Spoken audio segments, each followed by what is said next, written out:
Hello everyone. Thanks for joining the stream today. I appreciate it. Hey Joshua, hey Dreamer, thanks for coming by.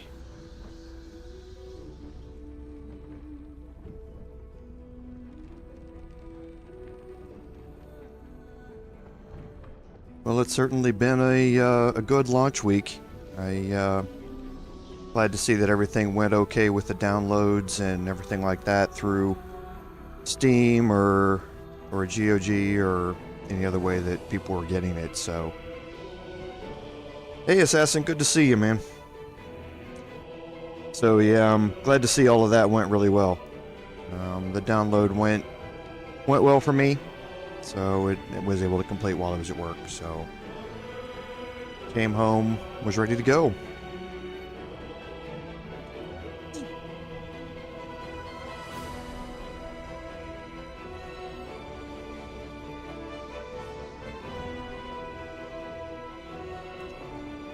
Wonder if everyone is surprised or as happy as I am to see all of the quality of life changes that they've made in the full version.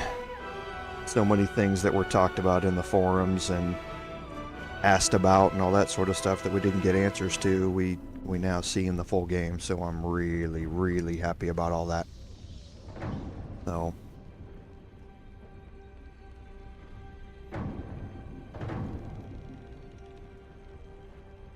Oh, thanks, Josh. I appreciate it. I hope everybody's being able to watch the live streams and learn some new things from them. So that's kind of the goal here.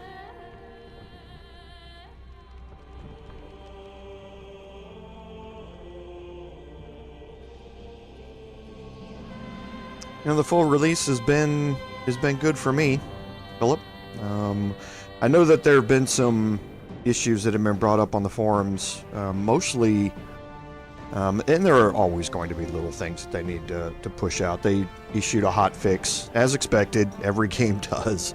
They issued a hot fix the day after release to pick up some minor bug fixes and things here and there. But most of the complaints that I've seen have actually been around multiplayer. But Larian has commented on those and working through some things as far as that goes. But yeah, for single player, I haven't seen a lot of comments in the negative about it, so I'm glad it's going well for everybody.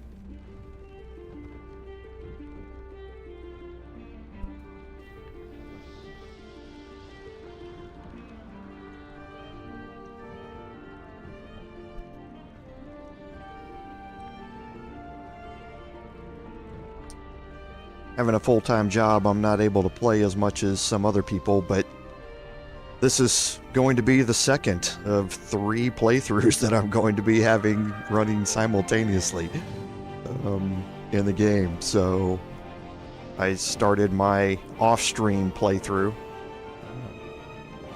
the evening or the next day after launch day during the hotfix, and then this one I played all night yesterday to get myself back to the point where the Bard early access ended and get up to this point, and then my new character from the start, full live stream for the Paladin will start tomorrow. So it's been a lot of Baldur's Gate 3 playing.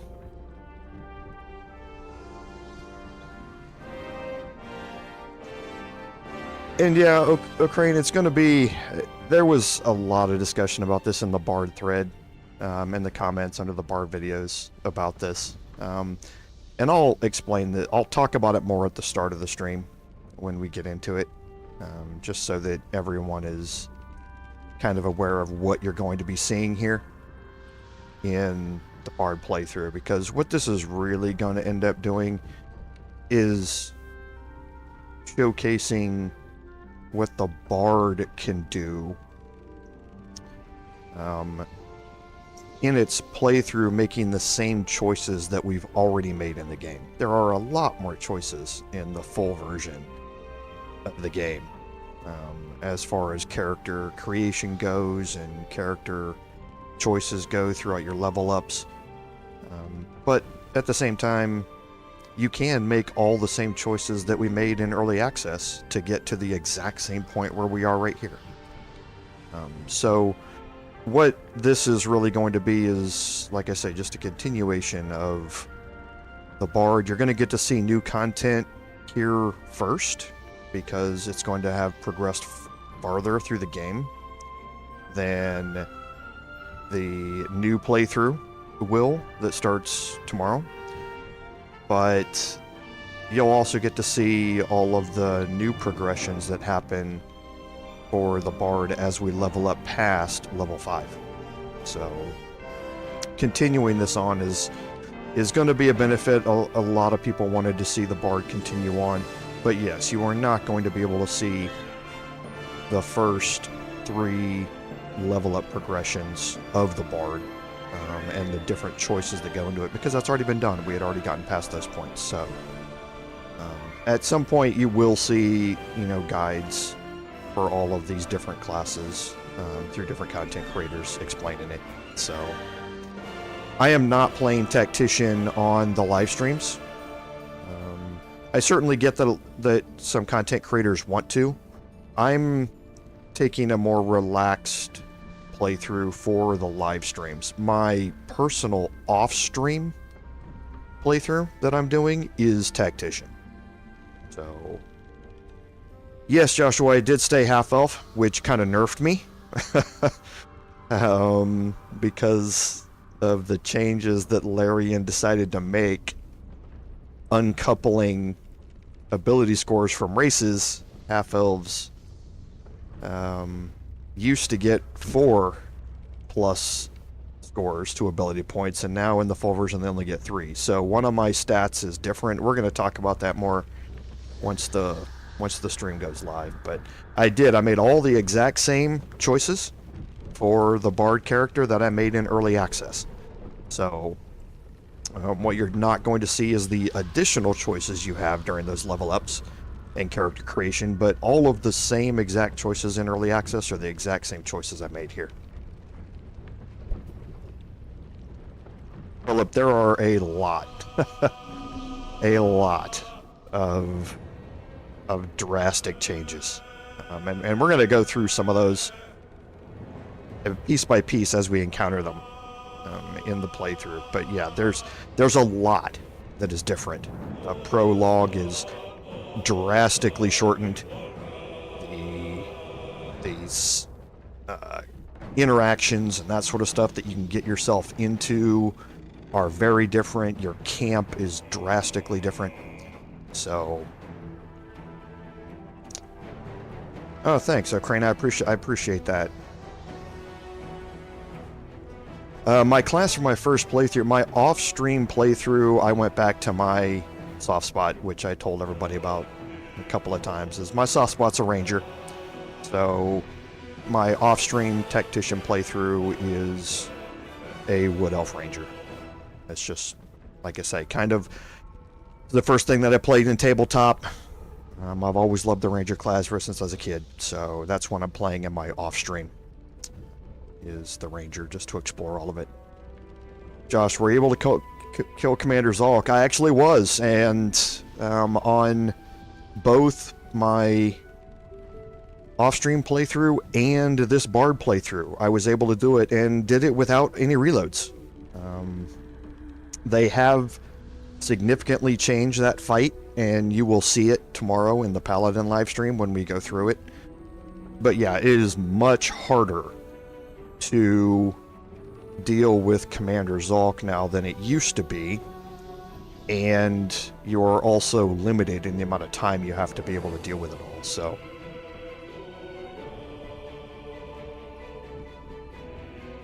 yeah, you certainly can. I'm not saying you can't. Like I say, both of my live streams, this one, or both my playthroughs, the Ranger and this one, we were able to do it without reloading. So I didn't,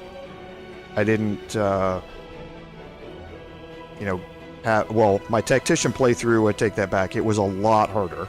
And I had to pull out all of the stops, so to speak, with that. But the cheeses don't, well, the restoration pod cheese doesn't work anymore and that sort of stuff. They had told us that they were going to be changing that encounter. It is more difficult now, but I tend to find that the Mind Flare helps you out quite a bit more than it used to in the past. So, yeah, the healing pod trick does not work in the full release. That has been taken out. So.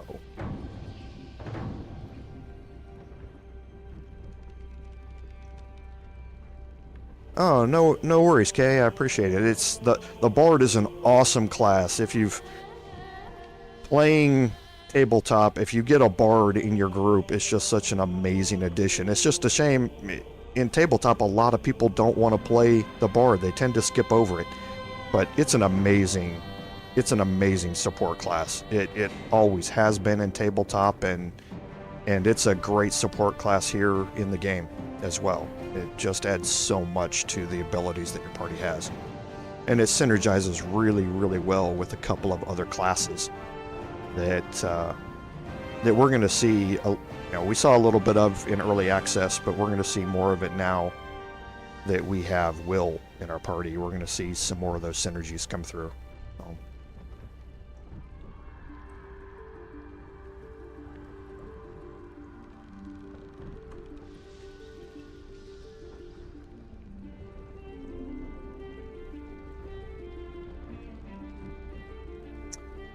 Am I playing Gloomstalker for my personal playthrough?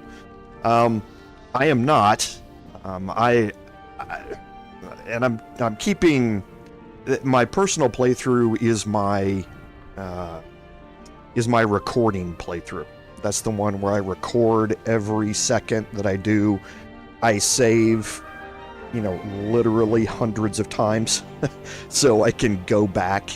And if I want to do an encounter differently, or I want to get a conversation different or something like that, I can reload a save and record it and save that for videos that are going to be put out concerning it. But at the end of the day, it was really about me going back to a class that I've played, for years. And there was much more of a I guess, how do I explain it? A sentimental view towards the my character selection and that sort of stuff than anything else. So yeah, at that point I went with Beastmaster for my subclass for my ranger. So Gloomstalker's incredible. So I mean, it's ever since it first was introduced, it's been an amazing subclass. So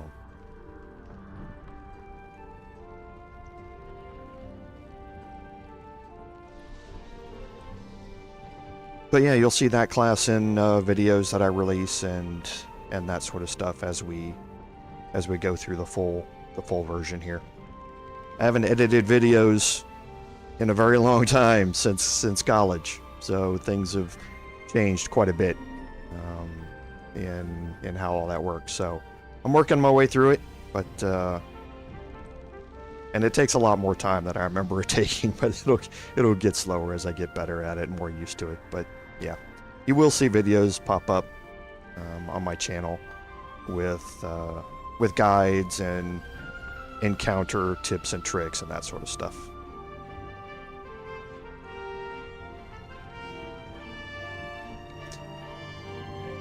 The Bard, and this is something that I'm really considering for my Paladin playthrough, is whether I want to multi-class with at least one level of Bard.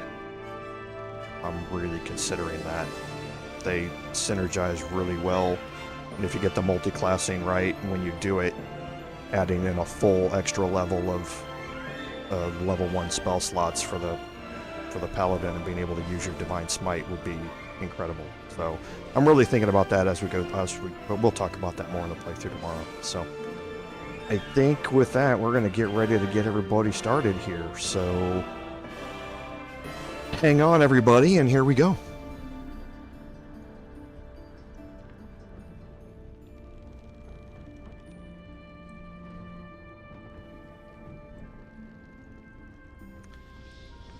Welcome, everyone.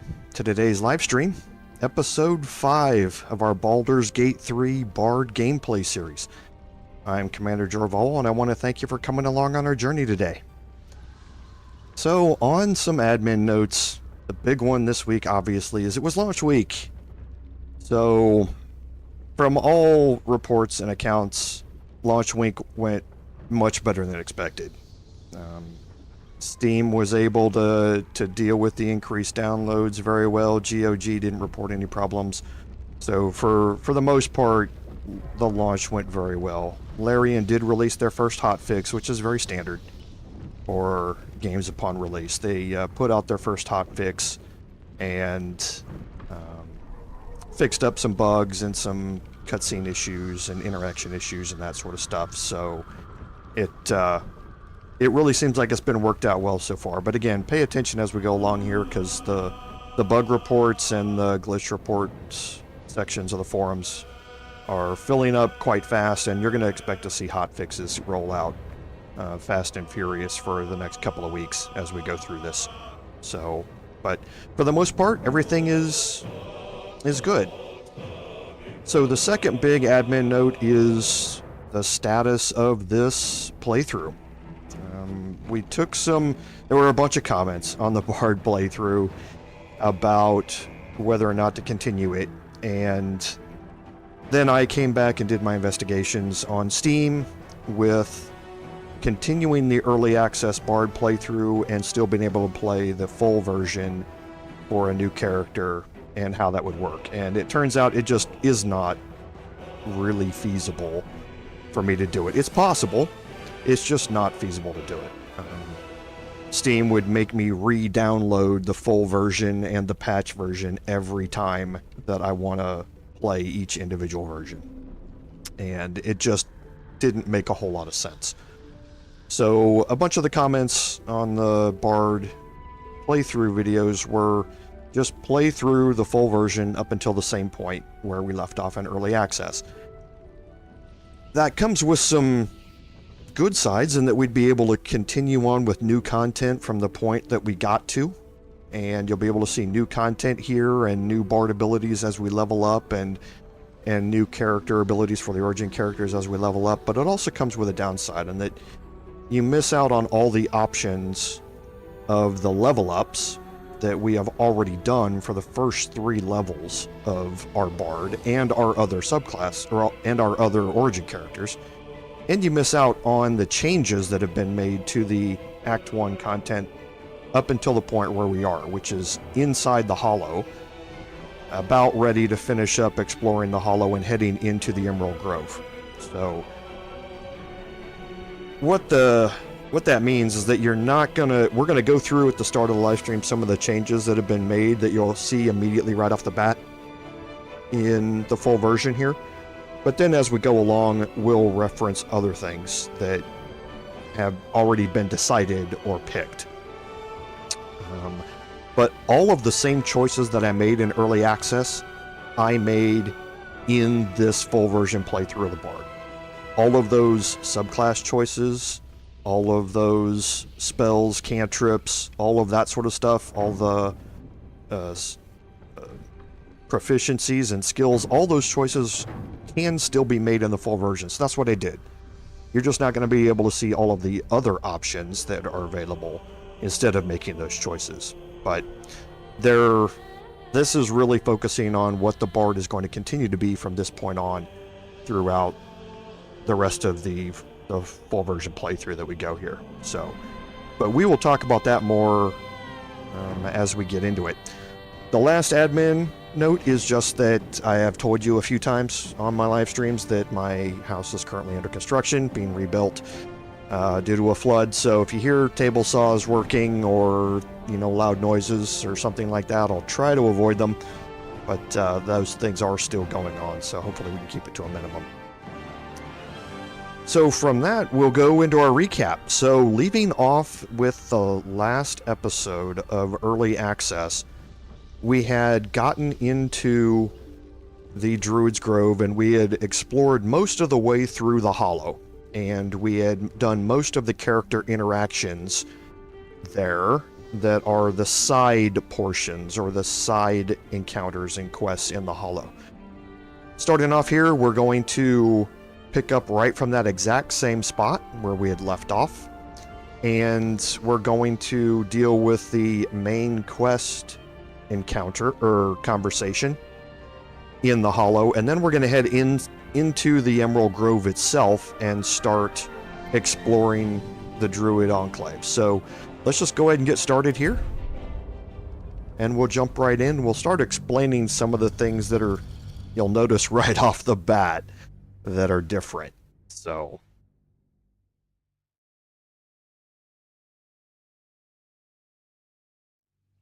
hope the goblins aren't smart enough to poison their blades.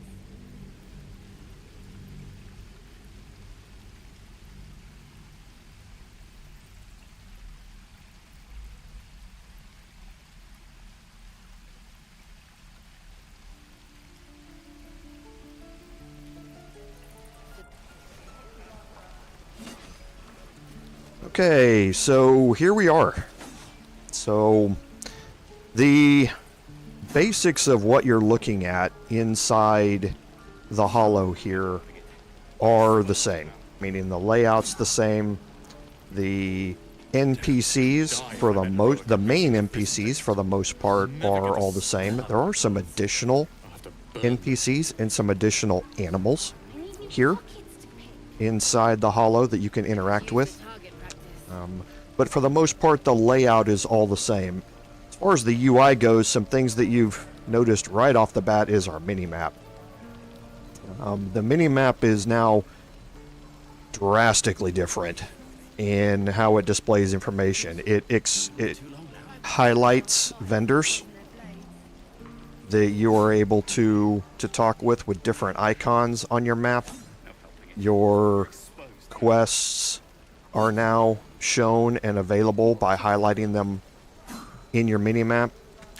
The full version of the map is much more tabletop Dungeons and Dragons like, with your grid squares marked out, and the mini-map works, or the full version of the map works a little bit different. It still highlights the areas that are available for you to go into, but it's a lot more graphical and artisty in its representation of those areas. It's not like you can see this and then everything outside of it is just really dimmed out and blacked out. Here, it's like a tabletop Dungeons and Dragons map. It just has some areas that are dimmed out a little bit, explaining where your character really cannot venture to, except if you're looking for secrets and that sort of stuff. So the mini map is a big change, but the full version of the map here is also another big change that has happened in the full version here. So from this mini map, you have access to your journal, your inspirations, your dialogues that have happened in the past. So you have a log of the dialogues that have happened, and that sort of stuff. So the UI, we're going to go through more of the UI as we make our way through this. You still have the combat log here, which I'm going to leave open for you guys down here so that we can kind of look at it as we go. They've updated the character portraits over here as well. One of the big things that we're going to go through here is we've already gone through all of the traders, just like we had last time. The traders now have much different inventories than they did in early access. And those inventories are different in one other major way. And we'll go talk to Damon here and we'll explore that. Looking for steel? I have, well, something close.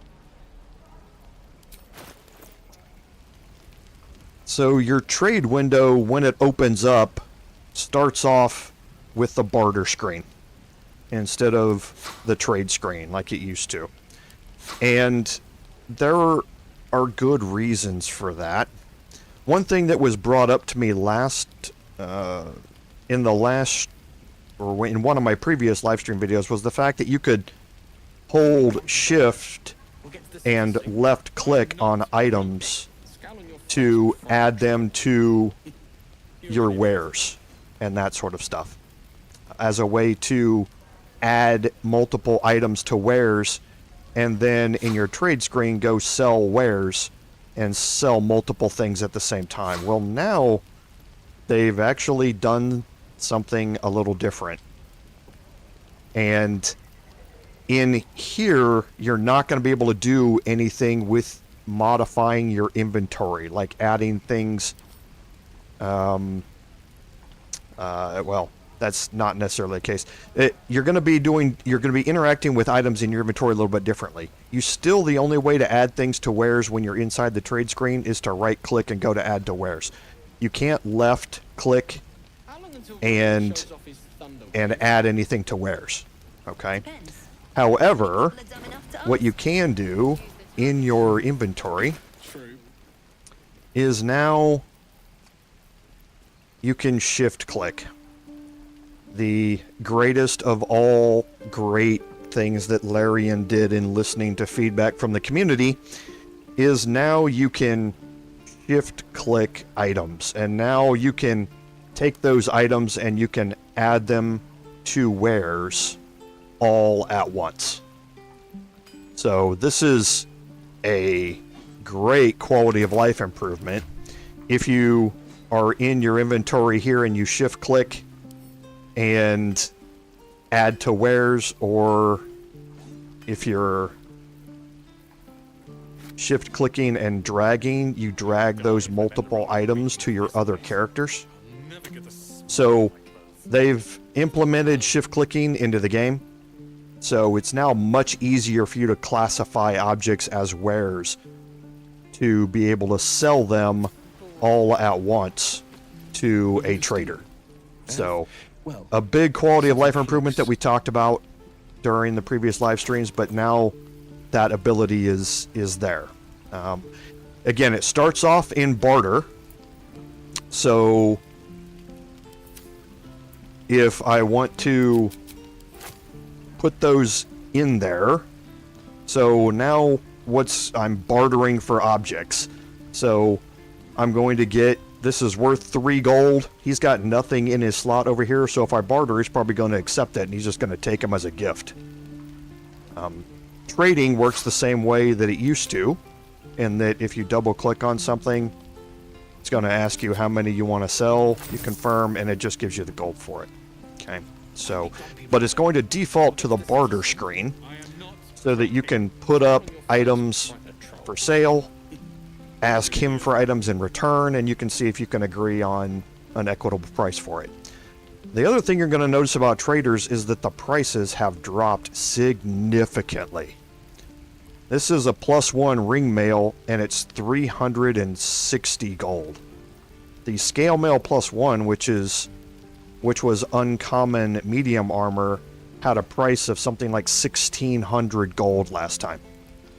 So the prices have dropped significantly, and that's probably because we have literally thousands of new magical items that we're going to find throughout our explorations here. So you're going to see you're going to be able to buy many more things with your gold than you used to in the past. So just keep that in mind, that's another big change. The other thing you're going to see from traders are dyes. You can dye your equipment. I'm exploring more about this, and you'll see some more about this in a separate playthrough and a separate video that's going to be put up. But there are other items, like I say, that have been changed out here in your vendors. So be sure to look through all of your vendors and find out what they have available to you, because it's not going to be the same as what you experienced in early access. Okay. So the next thing that you probably noticed during all of this is the changes to the inventory. You now have 3 orange bags which stay with you. You have a camp supply pack, you have an alchemy patch, and you have a keychain. These are things that I talked about previously in the live streams where they were going to be consolidating things in your inventory together so that you don't have your inventory filled up with 50 keys or 20 different camp supplies. They now go into individual sacks and pouches. However, in the instance of camp supplies, if you open this up, I have some gruel that's in here. That gruel weighs 0.2 pounds. You can see it down there in the corner. This is the item weight. Any camp supplies that you pick up all go into your camp supply pack, but they still contribute to your carry weight. You know, in our previous playthroughs, we'd open up chests and we would right-click on it and send those camp supplies directly to the camp chest. You still want to do that. Carrying camp supplies around with you is just needless weight to be carrying around when you don't need those camp supplies when you're adventuring. You only need them when you're resting. So leaving those in your camp chest instead of carrying them around with you is just a lot better way to go about it. So I had just recruited Will, so he has a supply pack. That supply pack is weighing 2 pounds. If you watch, he's got 13.9. If we send this to camp, he's now got 11.9. So basically what these are doing is when you pick up items, it just makes it easier to sort them. But they still contribute to your carry weight. So you still don't want to be carrying your camp supplies around with you. You want to send them to camp instead. Okay? But it is another great quality of life improvement that you're going to see here. Okay? So I think with that, we're going to go through a bunch of other things that have been modified as far as my equipment and that sort of stuff before we go into the grove. But for now, let's finish up our interactions out here in the hollow, and we'll deal with those things kind of later on as we go. I'm waiting on someone and you on him. Do you mind? Okay, so we do have interactions out here with characters that might be in new places. Good to be back behind the walls, have to say. For as long as that lasts. And here's Redone that we met outside. If it ain't the fearless goblin slayer, you sure you want to be seen with me? I ain't exactly popular with this lot. Half my crew are full of holes. Now I'm gonna take the blame for leading the goblins here, and losing track of the bloody druid. Alson, he's a leader around these parts. Or was. We've got a contract to track down some relic, and he wanted in on the job. Eyes lit up when he heard about it. Didn't work out though. Goblins got him when we were turning tail. He's either digging latrines or boiling in a cookpot by now. And sorry, I just remembered again. It's going to take me a while to remember it. I'll leave the dialogue choices up a little bit longer for, like I say, non-native English speakers to be able to read them a little bit easier. So, before I make my choice.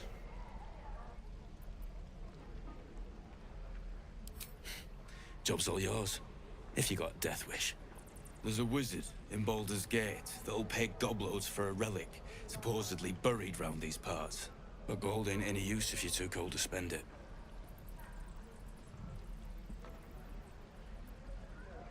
If I knew that, I wouldn't be back here, with half my crew gone. But look, if you're itching to meet Kellenvor, I won't stop you. It's called the Night Song. Supposed to be hidden under the temple where the goblins jumped us. I'd give you the map and wish you a happy funeral, but my mate Brian kept hold of it like his own sodger. Goblins made sure to the fat old chunk. All I've got's the contract. It'll show you where we turn back, if you feel like dying. Don't thank me. I'll be well on my way to Baldur's Gate when you die. Stupid are you? Okay, so we picked up the stamped handbill here, and when you read it, it's talking about the contract to retrieve the Night Song, and it's from, so for Master Lorcan in Ramesses Tower, and we're going to learn much more about this as we progress through the full story and get into Baldur's Gate. So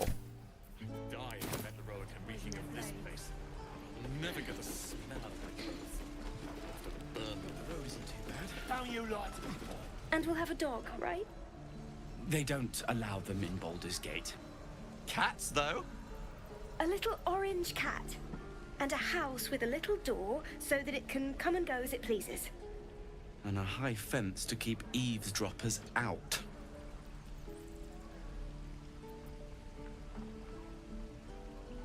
Thanks. I suppose we'll all need it. What about you? Big plans for when you get to the city?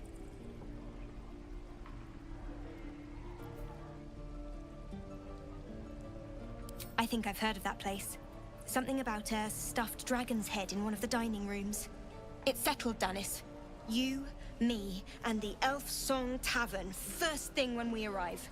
If we see you there, we'll get you a pint. For your finder's fee. And remember that conversation, because in early access we weren't able to get to the city, but now we are. And you're going to be able to see all of that play out as we go. So it's going to be interesting. We already had the interaction with Zoru last time.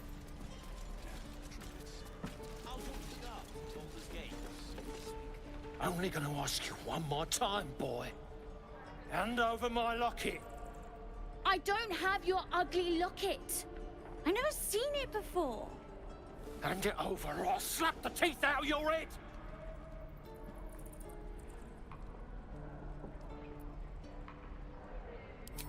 You threatening me? As you can see from our options here, this is what I mentioned during character creation. You very often have persuasion and intimidation both in the same dialogue set. So when I chose my expertise, I put it into persuasion and not intimidation. Just because, again, I'm more than likely to have both of these, and I only need to select one of them. So here on this roll, we've got a total of +7. I'm going to explain this here in a minute, but this is Will's character picture, and he's able to cast guidance.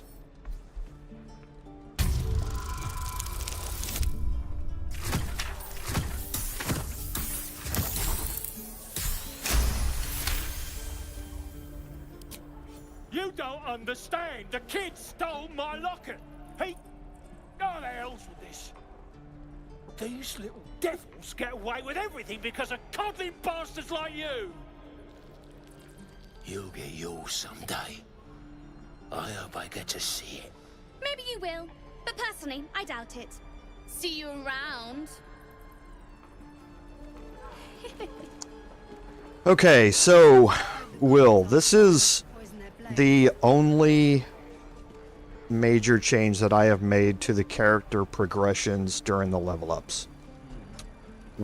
I've explained it multiple times, and I've shown you how important the guidance cantrip is to any playthrough. It is simply the most overpowered way to influence your skill checks throughout this game. It's unparalleled in the ways it can help you. Now, my original plan was to uncover the Rusty Amulet, which we can get from the Harper stash to allow me to wear a necklace to cast guidance whenever I want, since I don't have a cleric in my party to be able to cast it. However, during the sorcerer level up progression, Will gains an option to...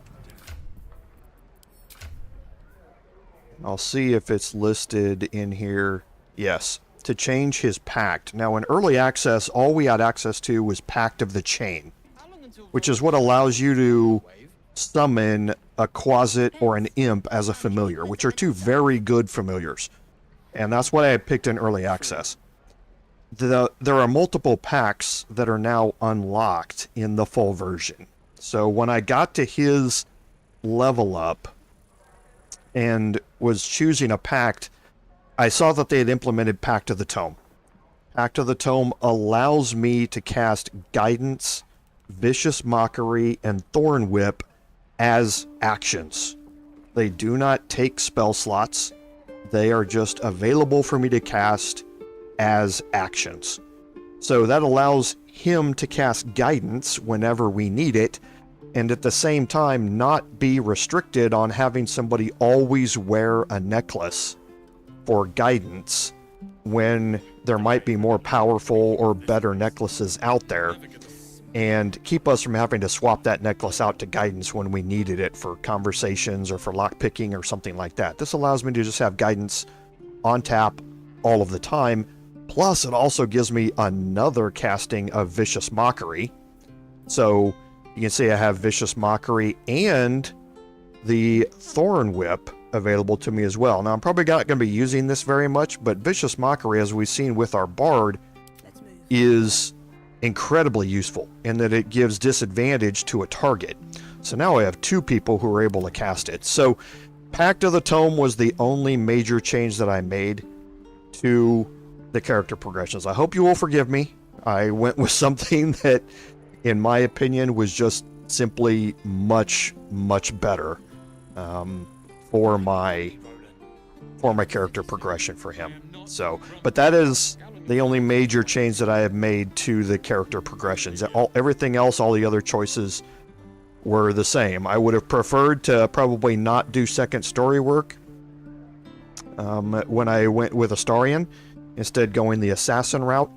But again, I didn't think that has a huge impact on the game as much as what guidance and being able to cast it whenever I need to would do. So sorry, you can blame me for that and hate me if you'd like, but I did make a choice for the betterment of my playthrough here. I thought in selecting Pact of the Tome. So I do have guidance available to me without having to wear the necklace. This 10-day traveler. Don't be the cause of more. How many people are dumb enough to ask? Okay, and then going back up this way takes me back up to where Aaron was, and we will go back up to Aaron here and show you Aaron's inventory. Need anything else? Of course, but please, remember, you're not the only one in need. Because, as I said, you're going to be getting access to a lot of different magical items now, and you're going to be getting access to a lot of them quite a bit sooner than you would in early access. Early access seemed to be very conservative in the magical items they were giving out, and that's very much in keeping with tabletop D&D. Tabletop D&D, you're always looking for +1 weapons, because there aren't, plus 19 weapons laying around in tabletop. They're all very rare, they're all very expensive, and Baldur's Gate goes the opposite way and goes much more for enjoyment of playing and power structure than it does on the rarity of the items. So you're going to see some of the same things. Spell Thief is still out here. We have the Ring of Flinging, which is new. So anytime that you throw something at somebody, you can now gain an extra 1d4 to throw damage. Yes, Will. Yes, Pete. Will, this is the party that you have in front of you right now on the screen is the main adventuring party that we're going to have. We're going to be swapping out characters here and there as we go through portions of their companion quests, but this is the main adventuring party here. So, and we also have Dragon's Grasp, which we've seen the Burned Alive trait before. So you do an additional 1d4 slashing to any target that's already on fire. Then you have the Gloves of Missile Snaring. Now these are new. You can intercept missiles from ranged weapon attacks, reducing their damage by 1d10 plus your dexterity modifier. So this seems like it's a really interesting early game type of object to help you avoid damage from ranged attacks. So I've got 956 gold on me right now, and I think I'm going to do some experimenting here with some of these items. So I did pick up a hunting shortbow, which is a new item as well, which allows me two things. One, it's got the Feller of Monsters, effect, which means I have advantage against monstrosity type enemies, and you'll see those as we go through the playthrough. It's a +1 short bow. It also allows me to cast Hunter's Mark. I have not played with this yet, but I'm interested to see how this goes. Hunter's Mark you saw from the Ranger playthrough, so it allows you to cast it as a bonus action. You can see down at the bottom, and then whenever you deal piercing, or whenever you hit it with a weapon attack, you deal an additional 1d6 piercing damage. So it's just a straight bonus in damage when you have it on you, and it is concentration. So if I'm casting it, I'm not going to keep concentration on something else like Fairy Fire or something like that. It's going to replace my concentration. But it is a straight damage boost. I'm interested to play with it on my Bard to start. It may go on to something like Astarion or something like that in the future. We'll kind of play with it and see how it goes. But keeping that in mind, I'm going to pick up the Spell Thief. We talked about how it might be possible to utilize this in a few different ways to land a critical hit and get a level 1 spell slot back. That can be very, very valuable. So I'm going to try and experiment with this a little bit. So I'm not going to barter anything. I'm just going to straight trade. Oh, the other thing that you'll notice about the trade price, I'm on my highest charisma character right now, and the gold is 130 price. You can see, or 130 gold is the price. You can see it in the bottom right-hand corner. If I switch to somebody who has low charisma, it's still 130 gold. So Larian has now gone with the strategy of it doesn't matter which character you're actually buying or selling with, the price you're going to get is based upon the charisma that you have for the highest character in your party. So that's a welcome change. You don't have to transfer items. You know, I want to sell this, so I would right-click on it. I would transfer it to another party member and have them sell it. You can't even do that anymore. You can't right-click on it and send it to somebody else because you don't need to. So you can buy it with anybody. So I'm going to pick up the Spell Thief here. And I'm also going to pick up the Gloves of Missile Snaring. And I'm just going to see how these work, because I'm interested if they have a specific ability with them or not as we go through the playthrough here. So, but again, much earlier access to magical items and much earlier access to more powerful magical items, and you're going to see that as we progress throughout the playthrough. So now we're going to head into the stone door here and deal with our main quest progression. Well, one of our main quests in the progression. And that is talking to Zevlor down here. Have you spoken to Kagha? Of course, you have your own business to attend to. But if the druids won't abandon this ritual of theirs, it will be trouble for all of us. Okay, and talk to You're the one Tilsis. who helped at the gate. Glad to have another sword. We might need it.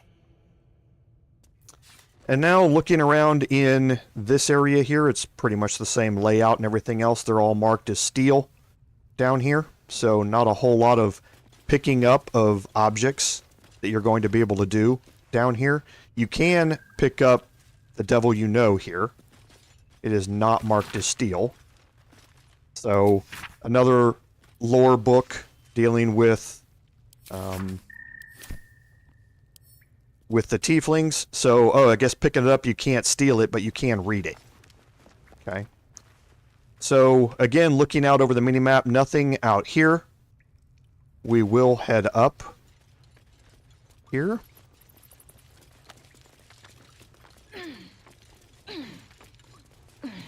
And here you're going to get to see one of the benefits of the camp, or the camp supply pack.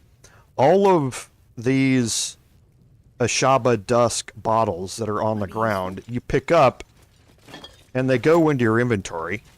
And then after you have them all in your inventory, you would come back through afterward and mark them all and right-click them and send them all to camp. Well, now they go into your camp supply pack. So now you can right click on them here and send to camp. And you can get multiple items in here. You can shift click them and send them all to your camp all at once. So again, for picking up items off the ground, instead of right clicking and sending them to camp, you can pick them all up, put them in your camp supply pack, and then send them all to the camp at once. So it does make that portion a little easier. However, again, you're only doing this just to manage how you're picking things up. You're not going to want to carry those things around. This is another new option that you're going to see in the full version, and we will just pick these up. And if we open our inventory, you can see we have 3 new slots up here at the top of our inventory. The amulet, the 2 rings, and your instrument have been moved down a little bit to make way for 3 new slots up here. And these are for camp clothes. So these are clothes that you wear underneath your armor. You will see these camp clothes when you go to camp, and we'll explore that as we take our first rest. But you'll be able to see and change out your clothes here, and you can dye these clothes to different shades and different colors using those dyes that we talked about. And again, there's going to be much more in-depth about those as we go. But picking up clothes, now you can change those clothes out. Okay, so you will be able to see what those clothes look like as you go through the game by toggling on and off your armor and seeing what your camp clothes look like. And you can toggle them all and just see what they all look like as you go. So you'll be able to change those out, but really you'll be able to see them in camp and that sort of stuff as we go. So now we'll look through the rest of these searching, and we've got a rotten mushroom here, so we're going to take all. If we look at our inventory, that rotten mushroom is here. This rotten mushroom did not go into our alchemy pouch, so this is not an alchemy ingredient. So that leads me into the next major drastic difference in the full version, and that's alchemy. And we're not going to spend a whole lot of time here because it deserves a video entirely by itself. But alchemy has been introduced in the game as you pick up different items, and we identified most of these items previously in the early access. Myrgrass, belladina, dagger root, all of these that didn't have any description to them previously. Here, we kind of figured they were going to be part of alchemy, and that's exactly what they are. So now when you pick up an alchemical ingredient, they all go into your alchemy pouch. They still have carry weight, it's just the carry weights are all really, really small. So carrying them around with you doesn't really matter much. The other thing that once you pick them up does is if you hit the H key, it opens up your alchemy menu. These are all of the, as you pick up new ingredients, they unlock recipes. So we've unlocked a potion here. The potion of healing needs a rogue's morsel and any suspension. Well, we picked up a rogue's morsel, or we haven't picked up any rogue's morsel yet, but if you go down to suspension, there's a suspension of myrgrass where if you put 3 myrgrass together, you can craft a suspension of myrgrass, and then you could put that together with a rogue's morsel and make a potion of healing. Okay, so you have potions, elixirs, grenades, and coatings. And all of these are different things that you can either use to apply to yourself, to your weapons, to enemies, and that sort of stuff to help you out. And all of those are going to be based upon these other things down here. Sublimates, salts, essences, ashes, vitriols, and suspensions. Okay, so these are, you can see ashes of balsam. This gets then used in other things to create one of these 4 crafting ingredients. So it's kind of like an intermediate step in your crafting. Okay. But this is now where all of those crafting ingredients go in your inventory. They go into the alchemy pouch. Your keychain, exactly like it is, all of your keys automatically go into here and they automatically get used out of here. Unlike previously, if you put a key in a pouch and you went to go to a door, it wouldn't recognize that you had it, or actually it would recognize you had a key. It wouldn't do that for camp supplies. Whereas here, everything gets automatically moved out of these pouches as you need them for various other things in the game. Okay. So we'll continue our searching through here, through whatever we can search. And here, again, a bunch of camp supplies and a bottle. If we take all and we go to our inventory, only the bottle showed up here. Everything went into our camp supply pack. Still using carry weight, of course, but they're all kind of neatly organized for us. And we can look and see if there's anything else for us, and there isn't. Everything else is marked steel up here. So now we can head up the ladder. Actually, the ladder's marked red. That's different than it used to be. Yes, of course. So I don't think I want to go up there. Yeah, I don't think I want to head up there if it's marked red. I'll explore that offline and see if it makes any difference. But now that I'm finished picking up camp supplies, I can open up my camp supply pack. I can shift-click all of those, and I can send them to my camp. The gruel I'm going to keep with me because it has a healing benefit. But the others, I don't need them. Okay. So the other thing that I can do while I'm here is take these 4 items. I can add them all to wares at the same time by shift-clicking. And now when I go out here,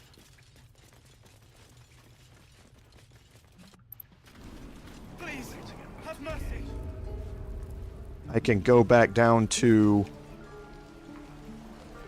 Damon over here. Looking for steel? I have, well, something close. And now if I go to trade, I have the button for sell wares. And if I click it, you see I've got 4 things marked as wares. If I click it, it sells all of them at once. So they have certainly upgraded the trade routine here. However, whether or not people like the barter versus trade default thing is up for personal opinion. So, alright, so we are finished here in this area. We've gone through the same exact choices. We are not going to rescue Saza during this playthrough, but we are going to be exploring that area. This same locked area is here. There's just an additional rat that's now in here. That rat was out here. If you have Speak with Animals, you can talk to him. He will let you know that there's some shiny stuff in a box, and he asks you to follow him, and he goes through the door into this area, letting you know that you probably want to try and find a way into here. We know what that way is. We're just not going to explore it just right this second. And now we're going to continue on, and we are going to do a quick save. And we're going to continue on down here because this has changed a little bit as well. So we're going to talk to Donnie. He stares right past you as if you're invisible or boring. You see nothing. You can steal. Yes, you can steal, and you can do it with anybody. Slips between the rocks. Not just Astarion. Your chances are just better with Astarion because of his proficiencies. So now I have I made my perception check. I now have an investigation check here using intelligence. I'm getting a -1 from my ability score, but a +1 from Jack of all trades. And then I'm able to add a bonus for guidance here on top of it because of will.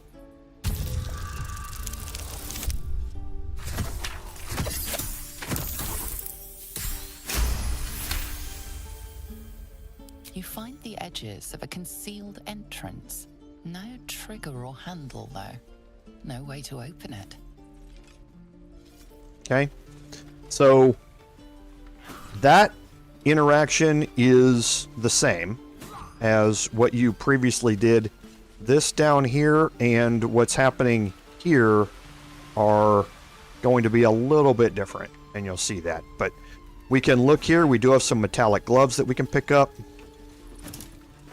We have a wooden crate we can search. And we have a travel-worn chest, and I can have Astarion lockpick that chest. Easy. Rather high DC. We've got +7 here. We'll add in guidance.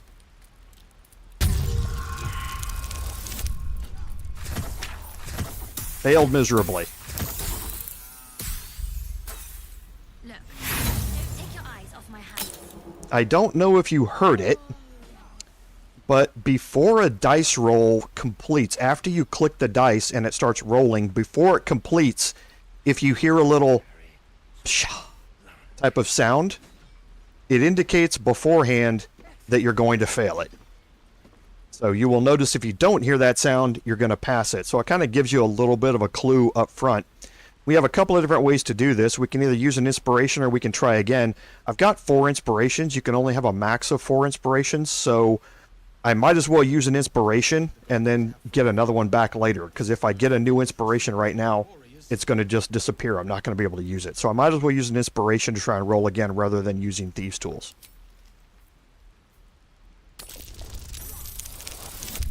And you see that there was no sound during the dice roll, so it indicates I'm going to pass. So we'll kind of point it out and try and listen for it, and you'll see it. Let's get going. What's inside? It says used Thieves' Tools. I had 4 Thieves' Tools before. I still have 4. It doesn't mean that you used one up. If you pass a check, you do not use up a set of Thieves' Tools. It's kind of misleading in its wording there, but it just means that you pick the lock using Thieves' Tools. There are other ways to pick locks. The knock spell is in the full version. So if you have the knock spell or a scroll of it, you can use that on a mundane lock to try and pick it as well. So we'll go talk to Mattis here, and I think we're going to do this with Astarion. Be brief. Hold out your hand, mister. Let me show you something.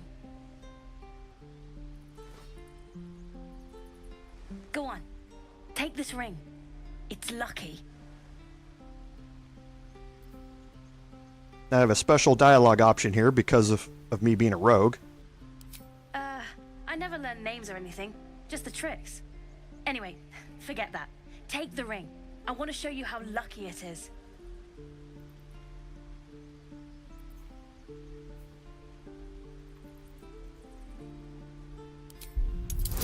So not only do I have all of my bonuses, and I can add in guidance, I have advantage on this roll as well. So listen for the rolls and see if you hear, well, with advantage I don't know if you will, because I'm going to have 2 chances, but listen to see if you hear a noise during the roll.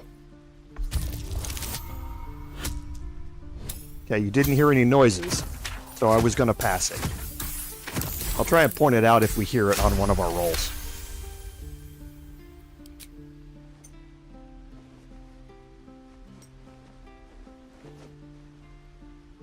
Weeping bleeding hells! Okay, maybe you don't need extra luck. But since you're already holding the thing, call it. Heads or tails?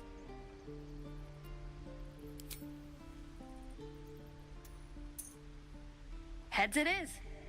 See? That's the kind of luck you get from one of my lucky rings. I've got more where that came from. Real cheap too. Interested?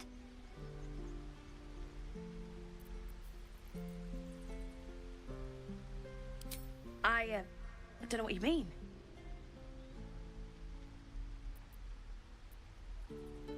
The hell it is? You can't do that one with rings. It has to be with bracelets because... Oh, damn.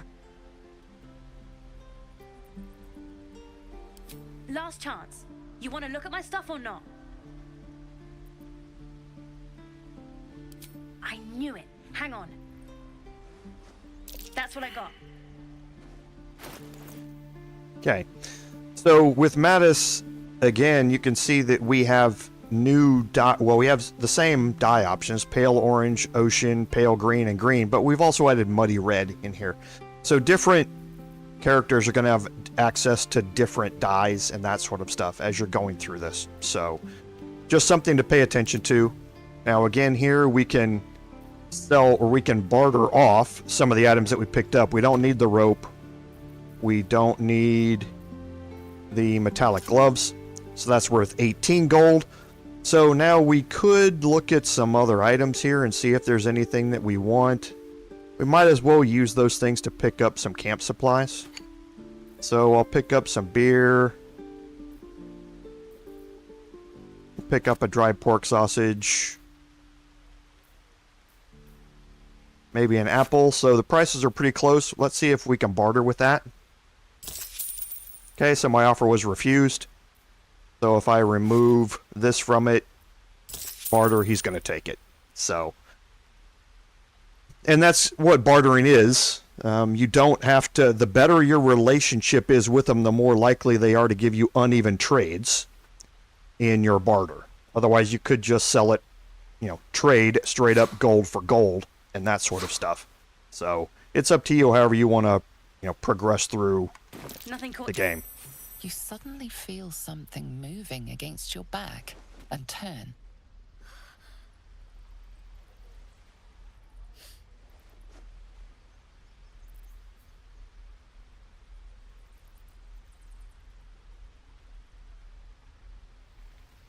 One of the big kids. How did you catch me?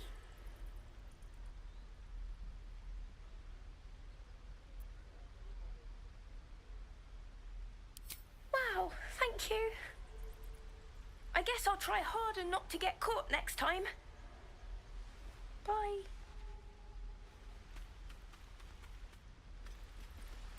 Okay, so now Sylphie is going to disappear into the hole down here.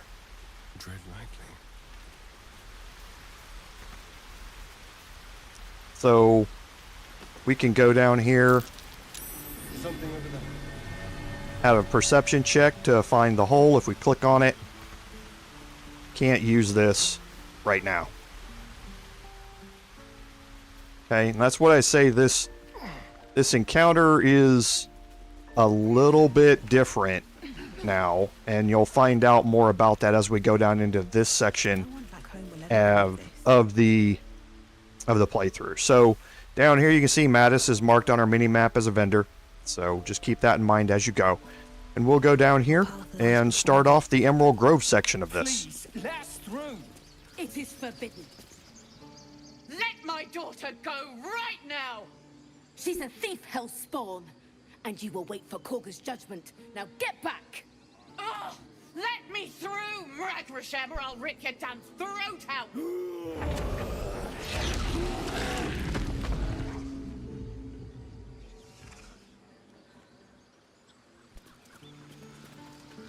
Okay, and the Tieflings are going to run away. We can talk to the two here.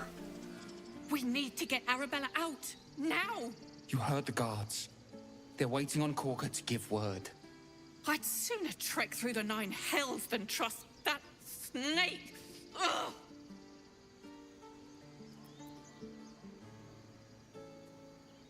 Arabella tried to steal their idol.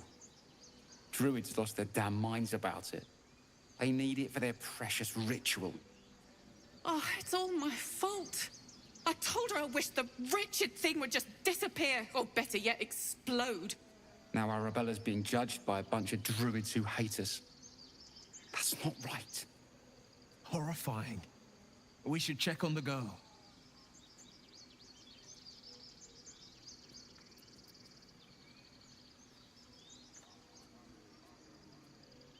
And again, just giving time for our non-English native speakers to read, so. Thank you. They won't give us the time of day. Hurry! I'm at the end of my tether as is. Can't take this waiting. Okay, so we did pick up another quest. These are so far the same quests that we've gotten from early access. So there's nothing special about any of these. Nothing that has been done differently or anything like that. So we'll go through these more as we progress. But Save Arabella was the new quest that we picked up. Same quest that we have seen in the early access.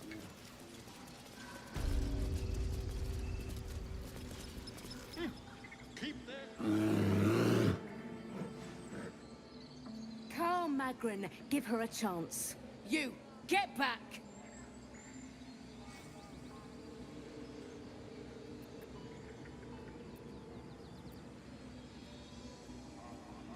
No, and you'll find trouble all the same unless you get out of my sight. A moment, Giona. What? Oh, I understand. You. Apparently Kagha wants to see you. Go ahead. Okay, so we've been allowed access to the Emerald Grove here. Or to the Sacred Pool, rather. And a couple of things that we're going to do here. So, you see we have Speak with Animals condition. We found a potion. We took it, and we drank it. Before you come into this area, taking a Speak with Animals potion is highly recommended. Just because of the amount of animals that are in these areas that you can converse with. And, like we had talked about previously, find hidden items. Because of being able to talk with them. So, we still have it active. What we're now going to do, though, however, is go over toward this direction, holding Alt as we go. You can see we have a bucket of fish here. And we have a scribbled note. Keep away from Tuffet. She's lazy enough as is. So we'll deal with that here in a second. But we're going to go this way and move down toward the beach over here. Kind of exploring a little bit as we go. Just moving a bit slowly like we normally talked about. Walking our way down here and around. Holding Alt periodically, making sure that we don't have anything laying on the ground. It took me about 4.5 hours of playing last night to get me back to this point, making all the same decisions that I had made in early access. So I've played. This is like, well, boy, what is it? 5th playthrough or 6th playthrough? So I know what a lot of the choices are. I know where to go. And I'm able to do them quite a bit faster because I know a lot of the consequences and that sort of stuff. So, but it would take a lot longer normally on somebody's first playthrough getting to this point. So, but I did put in some work to get me back to this point. So we just picked up a new quest, Investigate the Beach. It's beautiful. No worries. Like I say, I knew there were a lot of comments saying that they wanted the Bard playthrough to continue, so that's what I'm doing here. So here we have another area to get to over here, and you can see the mini-map kind of leads you this direction. So we're going to toggle the group here, and before we do, we're going to look at our character sheets. Remember what I said about strength being an indicator of how far you can jump. So Astarian strength is really low. My strength is fairly average. Will's is low. The only person with a decent strength is Lae'zel. So being able to make jumps across here, you're going to have to see which characters can and cannot make the jumps. Now, in this case,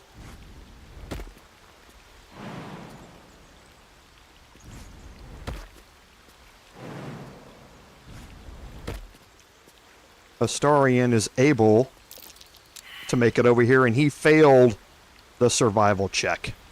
Looking ahead. So we're going to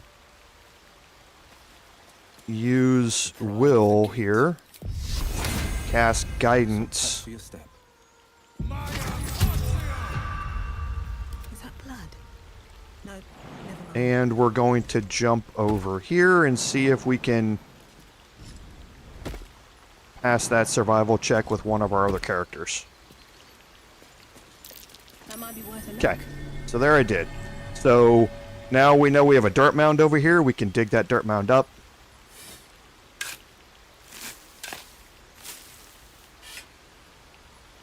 And we can look in the chest.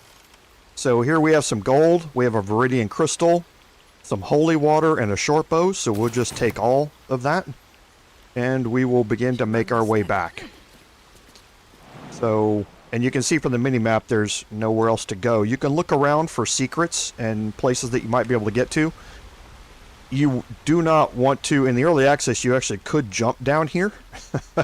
But it would instantly kill you when you landed. So there isn't anywhere else you're able to go over here. So we can jump up here. We can jump across to the next one. And we can just barely make it back to this side. And now we'll bring Astarion back. And remember, Astarion has a lower strength, so we can't jump as far. He can make the first one. He can make the second one, and he can make the third one. If you get into a situation where you want to jump Astarion somewhere to lockpick a chest or something and he can't make the jumps back, you can always just fast travel using the waypoints here to get back to where you want to go.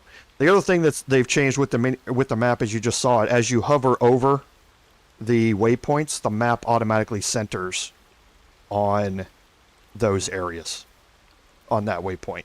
So another quality of life improvement. Still breathing, despite everything. Okay, so now we're going to make our way down here toward the bottom. And in doing this, we're going to split our party and start preparing for this encounter. Okay, this encounter can get a little dicey because there is an overarching goal here in Investigate the Beach. This is going to expand in that there's somebody down here on the beach, which you can see right here. Murkon is down here. We need to save Murkon. We need to make sure that he comes out of this alive. And to do that, we need to make sure that we start off this encounter in the right way. Okay, so first I'm just exploring this area a little bit more and just opening up the mini-map a little bit. And I can move up here and there are some items that we can search through here. Take a dagger. There's a polished dagger. There's some more piles of bones that we can search. There's some more things down here. And that looks like it. So now I'm going to hide Astarion. And Astarion has Cunning Action Hide as a bonus action, as opposed to Hide being a class action that takes a full action. And actually this was just the question here that Yasin brought up. The original ability to walk around behind somebody, use a bonus action to go into hiding, and then use your full action to attack them with anybody you wanted to in your party was just, it was overpowered, and it wasn't in line with 5e rules. It just wasn't. And there was a lot of discussion about it, a lot of going back and forth in the community about it. I agree that putting it back to this way, so hiding on the battlefield and being able to attack at the same time, is much more exclusive to your rogue class and your monk class and things like that. is a much better way to go about My mind. that specific Well, ability. in it. I just didn't ever think that it was right for it to be played out that way. So I'm glad that that change has happened. Heading out. A lot of people are not happy about it at all, and I can certainly understand that. It takes away a good, positive source of damage dealing. Madness. However, in my opinion, it was just never right. It just never was. So, I'm looking at a couple of things here because I don't want to go into this with Lae'zel. I think I'm just going to have her take a potion of healing Onward. and get her hit points back up. And we'll do another quick save here.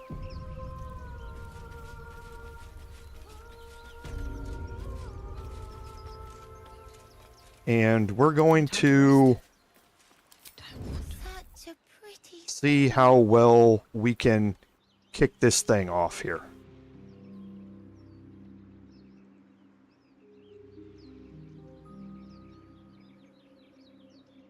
please.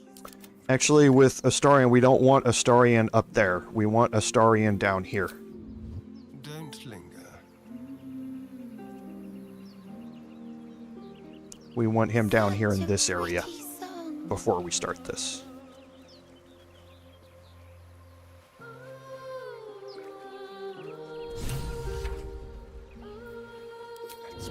Okay, our quest did update.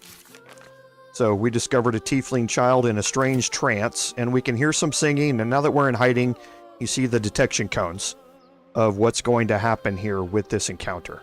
So Such a pretty song. let's also do something else to start this, and we are going to cast Combat Inspiration, or we're going to use our Bardic Inspiration on Lae'zel here. And we're going to Such a kick this off with Lae'zel.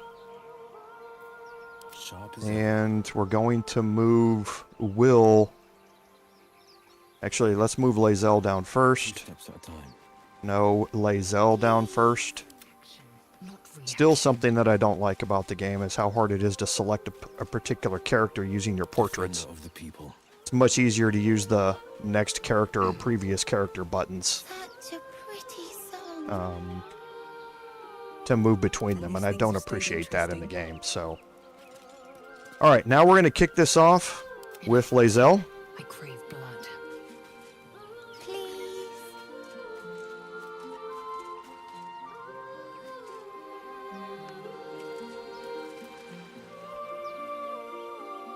Shh. Listen. Don't you hear it? It's so peaceful. A sweet melody beckons you. It vibrates with magic. A harpy's charm.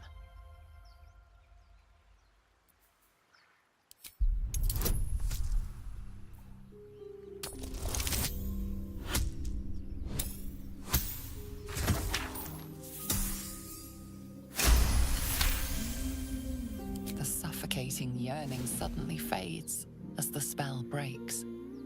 You are free.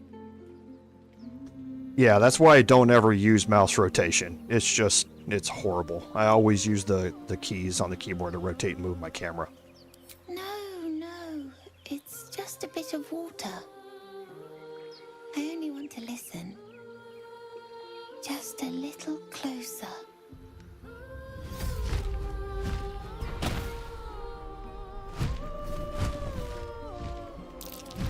Yes, everything's gonna be fine once I get there.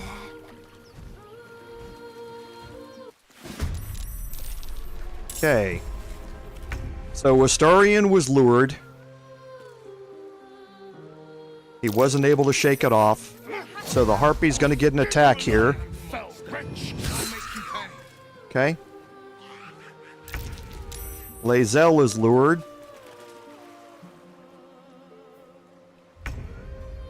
Okay, so I resisted the song.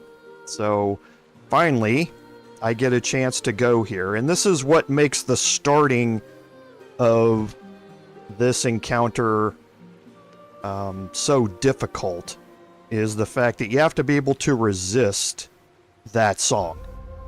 And that saving throw is a DC 13. So it's a difficult one to resist, but now you have to continually resist it unless you can break the concentration of the Harpy. So up at the top you can see they're concentrating on luring song and they are singing. That singing is what's luring us toward them and keeping us from taking any actions. So you definitely need to disrupt that singing as often as you can. Right? So there are a few ways to do that. One, every time you cause damage, they're going to have to make a saving throw against it to make sure that they are doing it. And the other one is to use something like silence or something like that. If you cast silence around a character, around an area that your characters are in, then they can't be lured. And they can institute ranged attacks against the Harpies. If you cast silence on a particular Harpy, then they're inside of that bubble, then they have to move out of that bubble to continue singing. So there are multiple ways to offset this. You can see up at the top I have advantage because of Feller of Monsters. And remember the short bow that I picked up? That gave me the Feller of Monsters trait, which means I have advantage against monstrosity type enemies. And if you right click on one of the Harpies and you look at it, you can see that they're a monstrosity type enemy. So even though I'm on low ground here, I'm getting a bonus from weapon enchantment and I'm getting advantage on the attack because of the bow. Alright? So the other thing that you can do is that I'm able to cast Hunter's Mark here as a bonus action before I do that. And I want to experiment with this a little bit and see how this works. And see how relatable it is to the Ranger version as far as reapplying it and that sort of stuff. So now I have a chance to cause damage. I also have other ways I can cause damage.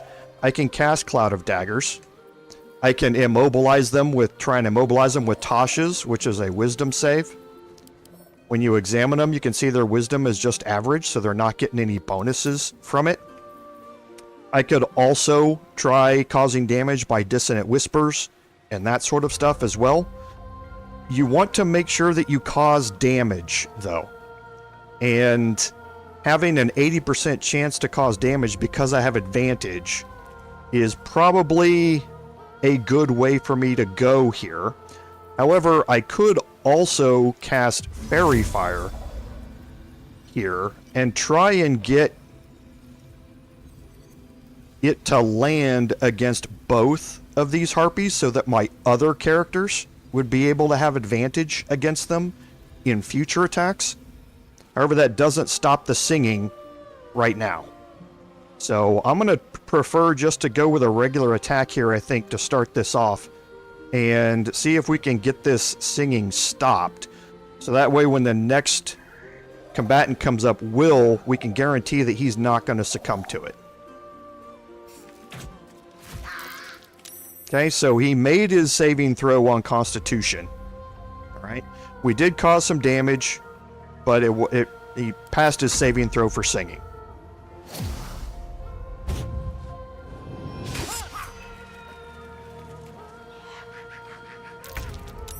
And now Will resisted, which is good. So we need 15 more points of damage here. And again, what we talked about with Eldritch Blast, we have Repelling Blast. So if I target with this, it's got a chance to knock them back. However, you can see I'm on low ground here. I want to move myself back up to high ground to take this.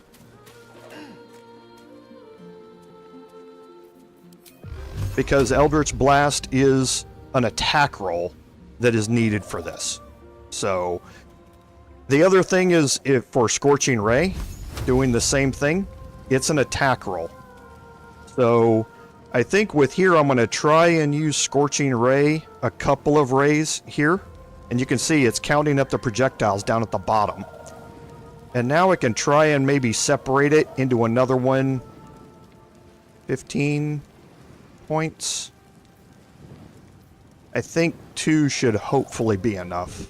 Then we can try and spread it around over here. Okay, so it was able to kill him. Or kill the Harpy. I will have your head, Harpy. So now we have one more. We have this Harpy that's going to be able to act next. And that Harpy can start singing on this turn. And they probably will. But we'll see what happens.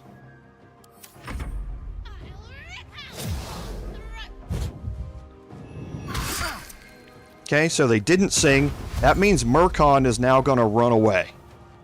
And that's what we want. We want Murkon to get the heck out of here. Now the Harpies can fly and catch up to Murkon and try and kill him. And we want to prevent that. So that's what we're going to do here, and that's what we're going to be focusing on.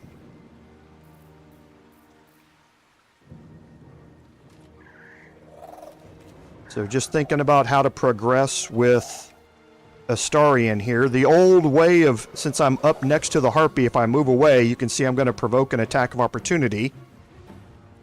Unless I cunning action disengage, which is what I'm going to do. I'm going to move myself. I'm in high water here, so my movement is cut in half.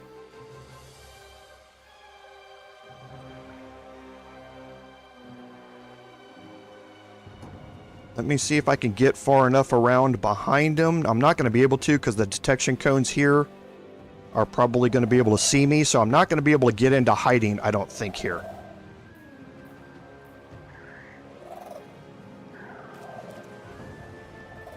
So this Harpy's up next.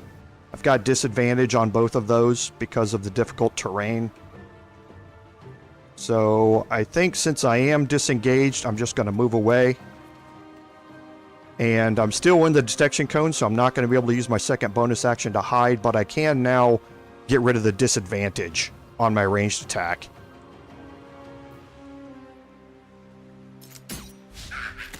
Okay, so I did miss on that.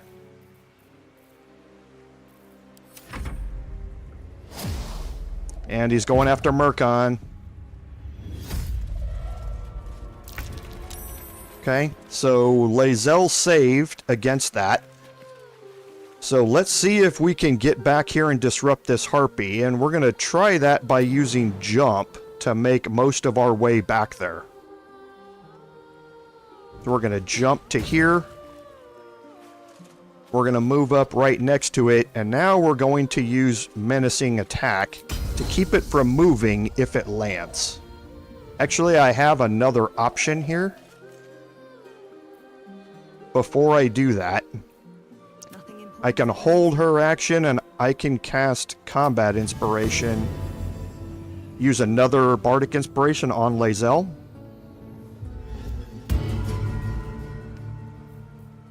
Go back to Lae'zel, and now making sure that my reactions, that's on Jorvalen, I need to be on Lae'zel. Making sure my reactions are set so that it asks me if I want to do any of those. I will now make a menacing attack against the Harpy.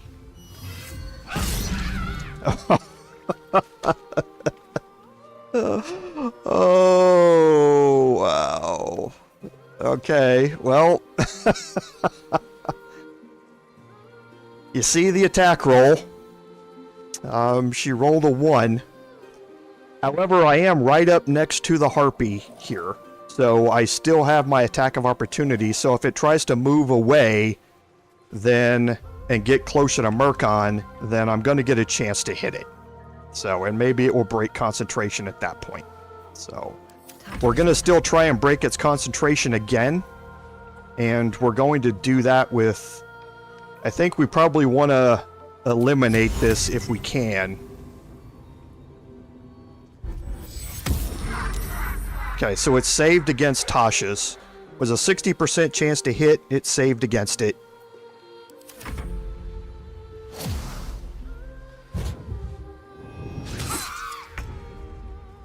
Alright, so Will resisted.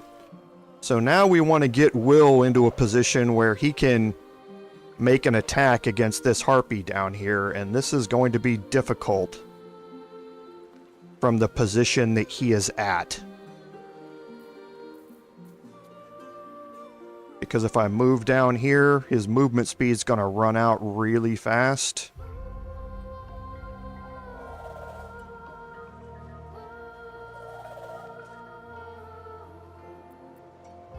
And which Harpy's up next? This one down here is next. No time to I don't think we have much of a choice. So from down here, we have some other options here to pick. Am I able to hit this one with... I'm not able to hit it with Scorching Ray, so let's try and get rid of this Harpy entirely. Okay, good. So Murkon is going to be lured here, but there's nothing we can do about that. Oh, he saved. Okay, good. He saved against it, so now he's going to run away some more. So now from here, I don't have any Harpies that are behind me. So now I should be able to cunning action hide. We'll do it my way. And I should be able to execute a sneak attack ranged here. That would get me closer. This one, I'd have to move out a little bit farther.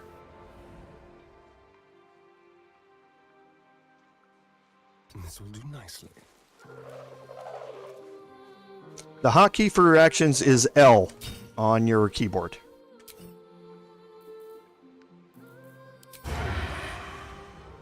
So now I've got a 91% chance to hit here. And it was a crit. Nice. And it's saved again.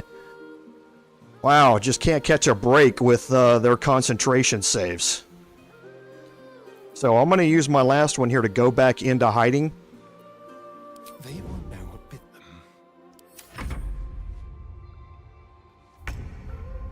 Okay, Lae'zel resisted. So I think...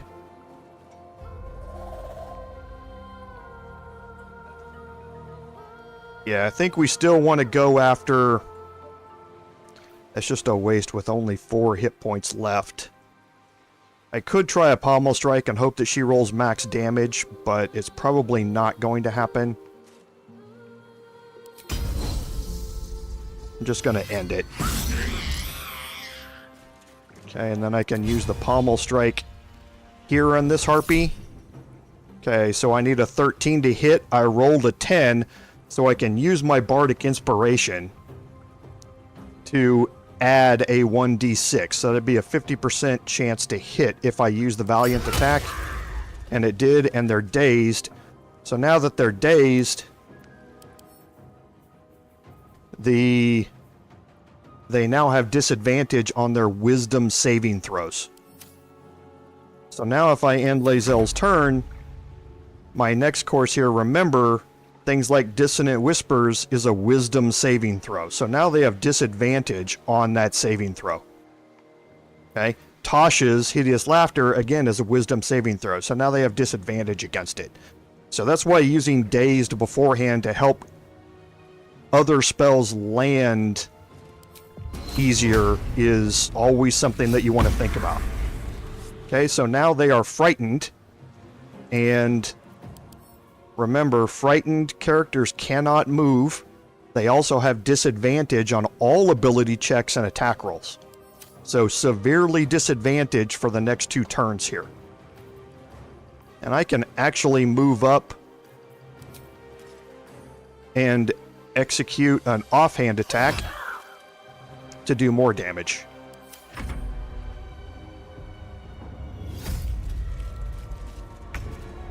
Okay, so Will resisted. Can move him out here, just cast Eldritch Blast. See if we can end this.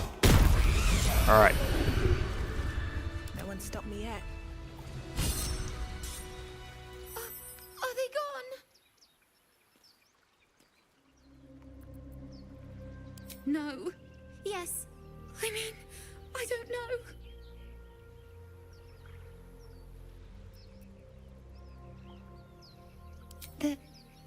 They're gone. Now there's just Mole. She'll be so mad.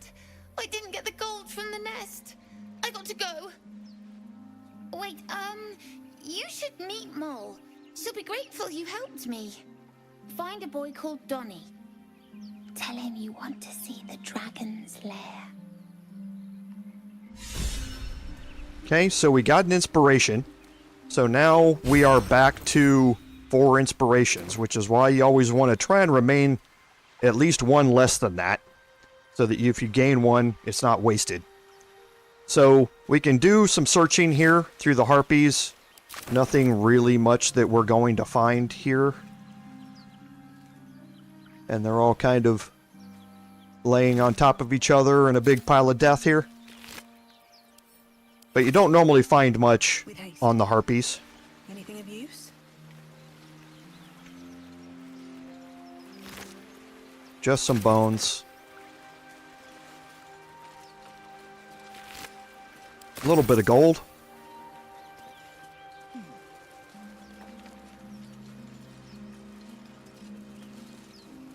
Can make our way up here to the top, and there's nothing up here at the top. But there's a pile of bones here. Nope, nothing there. So we can make our way back down, and we're going to progress around the outside of this. Again, holding Alt as we go. We see that there's a wooden chest down here. We'll walk up to it first. Always walk up to the chests and make sure that they're not trapped beforehand. Take the gold out of it. We can continue walking through here.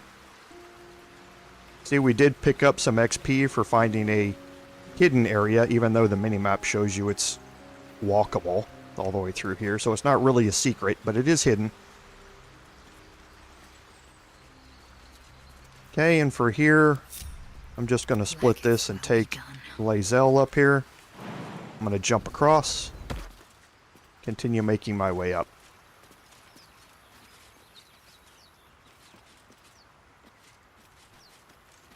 Reason I took Lae'zel was because this is a pretty big jump here. And her strength allows me to make that jump without a problem. Let's see what those harpies were hoarding. So now I can click on the Harpy nest. And we have a supply pack, which again, we're going to send to camp. We're not going to carry it around. The Malachite, we can send off to Jorvalen. We don't need the bones. And there's a ring of color spray, which I will send to Will. And now inside here, we also have a note. Okay, you can read this and go through the note here. It's from Edmund to somebody named Miriam. And it's basically talking about he's a warlock. He went on a mission to help some people out because they needed some help on it. And it probably not going well because of his deal that he made with a Cambion. You're probably going to learn more about these type of things as you might meet these characters in the city of Baldur's Gate as you go.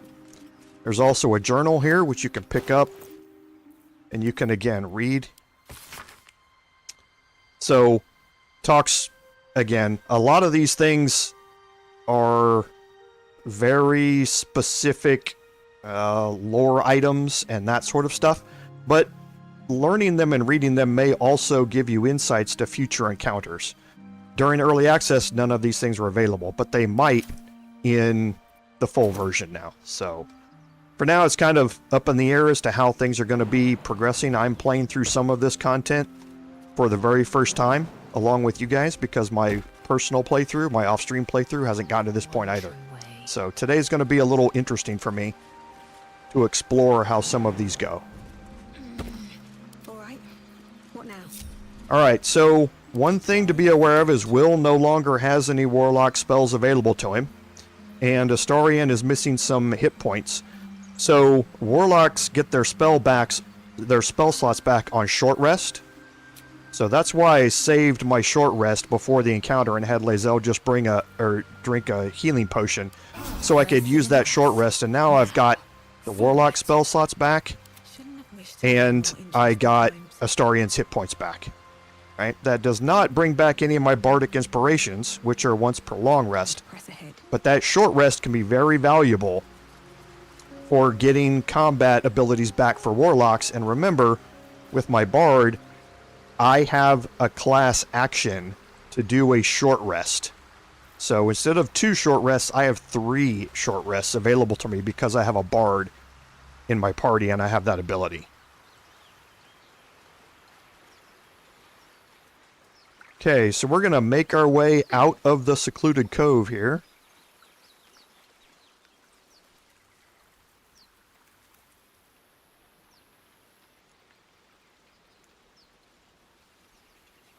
Do they have an option to just show items without having to press Alt all the time? I don't believe so, but I can explore here with you and see.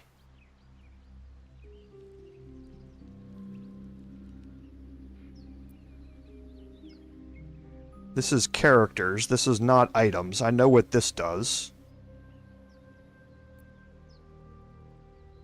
I don't think that there is something that automatically highlights them that way. But we can look. There's still one more thing here that we can look through.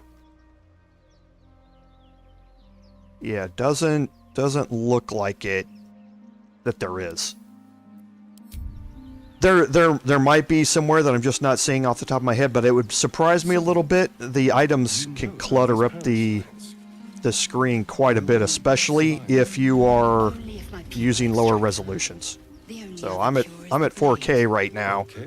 You guys aren't seeing that, but I'm playing at 4K, so for that it would be a little bit, it'd be quite a bit cluttered up if I was playing at something smaller and those things were constantly up all the time. So now I'm going to head up this direction, because I've been waiting for this encounter for a while now. We've seen this encounter a few times in early access. However, we've never played it as a bard. So let's talk to Alfira here. I have something to ask. Dance upon the stars tonight.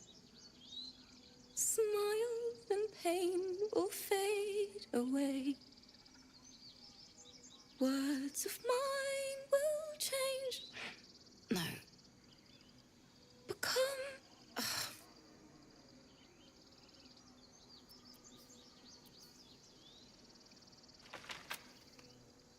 Words of mine will turn to ash when you call the last light down.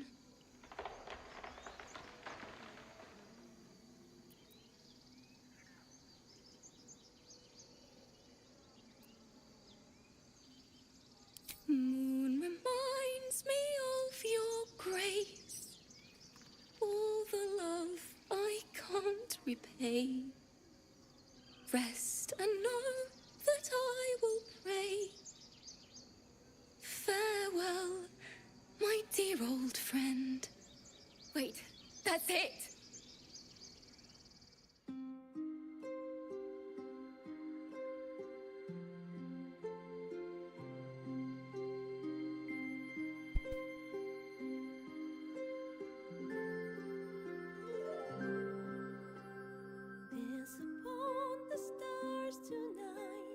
Smile and pain will fade away.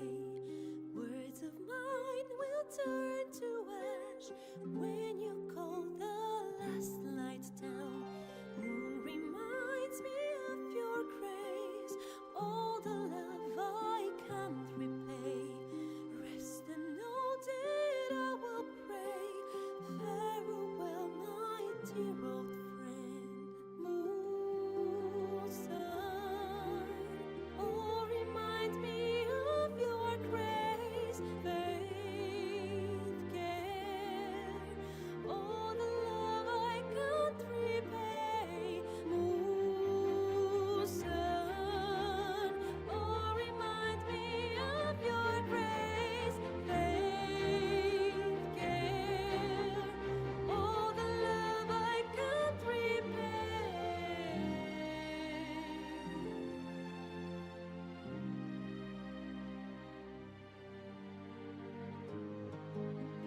smile and pain will fade away.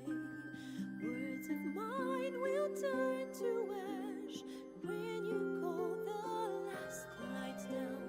Moon reminds me of your grace, all the love I can't repay. Rest and note it, I will pray. Farewell, my dear old friend. Dance upon the stars tonight. Smile and pain will fade away.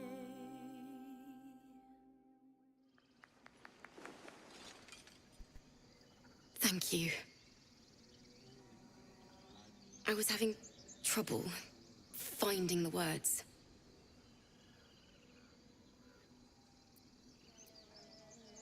Lihala, my teacher and friend. Sorry. Damn it.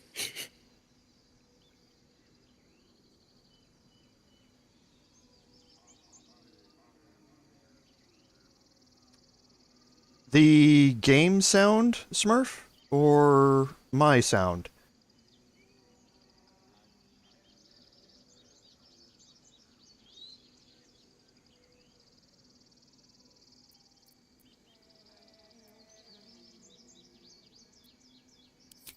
This is embarrassing. Gods. I haven't finished a song since Lihala died. I haven't played at all, if I'm honest. She was playing her lute. We didn't hear the gnolls coming.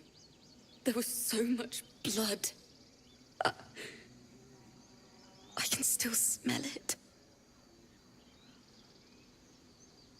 Alright, I turned up the game sound a little bit. Let me know if there are any issues with it or it starts getting distorted as we go. I'm kind of watching the levels here and it's kind of pushing up toward the red, but let me know. Let me know if it's okay or not. She'd yell at me for that meter and make me play it over and over again. And that's exactly what I'm going to do. Finish the Weeping Dawn. For her. I've a long way to go. But thank you. I needed this.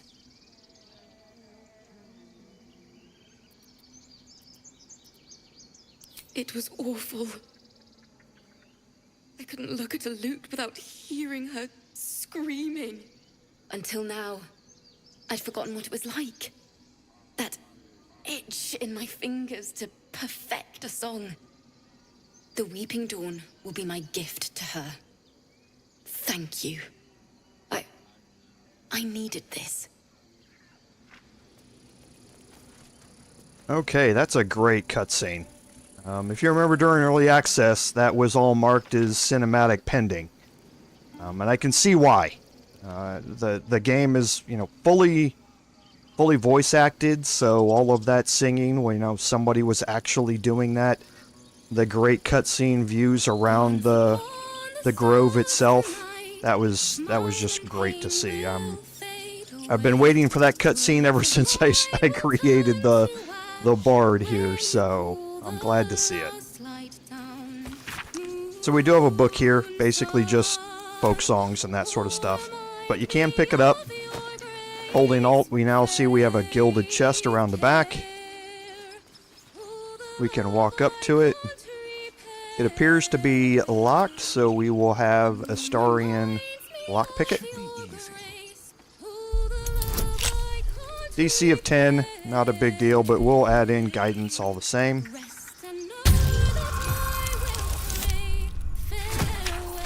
Still waiting to fail one of these so I can point out that little sound beforehand. But it's a very distinctive sound, so you'll know when you fail it. Can't give up now. And we picked up the Cap of Curing. We recognize this from our previous playthroughs, in that it's a bard-specific item that has the Soothing Songs trait. So when I inspire an ally using my bardic inspiration, they also regain hit points.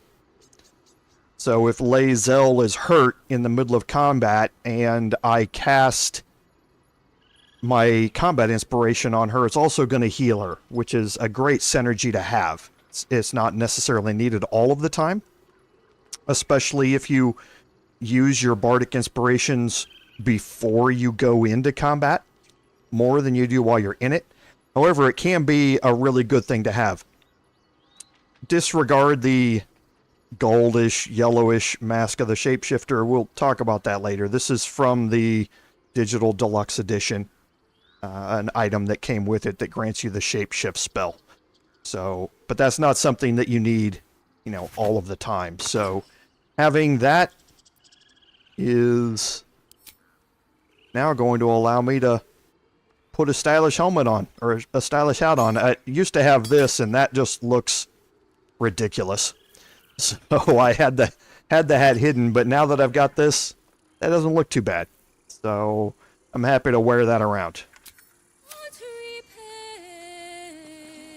On my way. So now we can go down to Volo, and I'm really anxious to see. I had a plan for this in early access. I built my character around doing this. And now that we're in the full version, I don't know if it's going to work or not. So I'm real anxious to see if this is going to work or not. So Let's go. We'll see. So here at this location, so my hiding failed here. Okay, so he turned around. That's good. I want to get kind of over here, and I want to go into turn-based mode. He turned back around.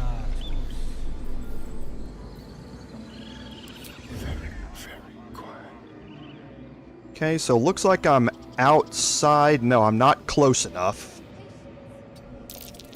Okay, so my hide was successful from both.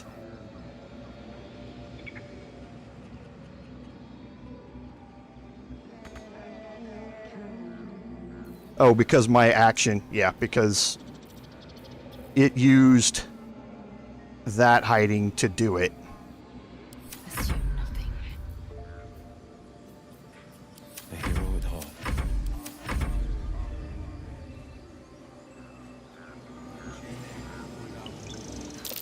Something's on my mind. And my hiding failed. Someone there.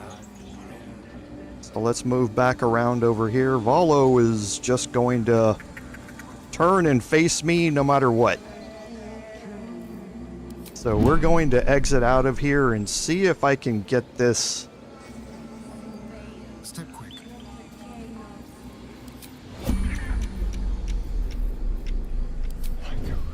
Okay. So now let's see if I can pickpocket him. Caught with your Nope. hand in a pocket. Embarrassing. And possibly dangerous.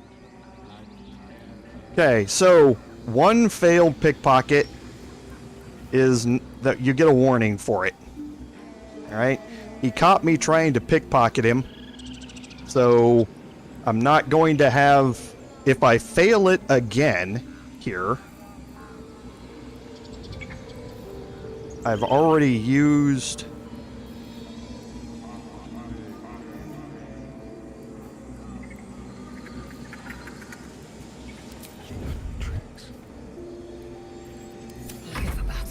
if I fail it again, there's going to be consequences. You can talk to the squirrels, yes.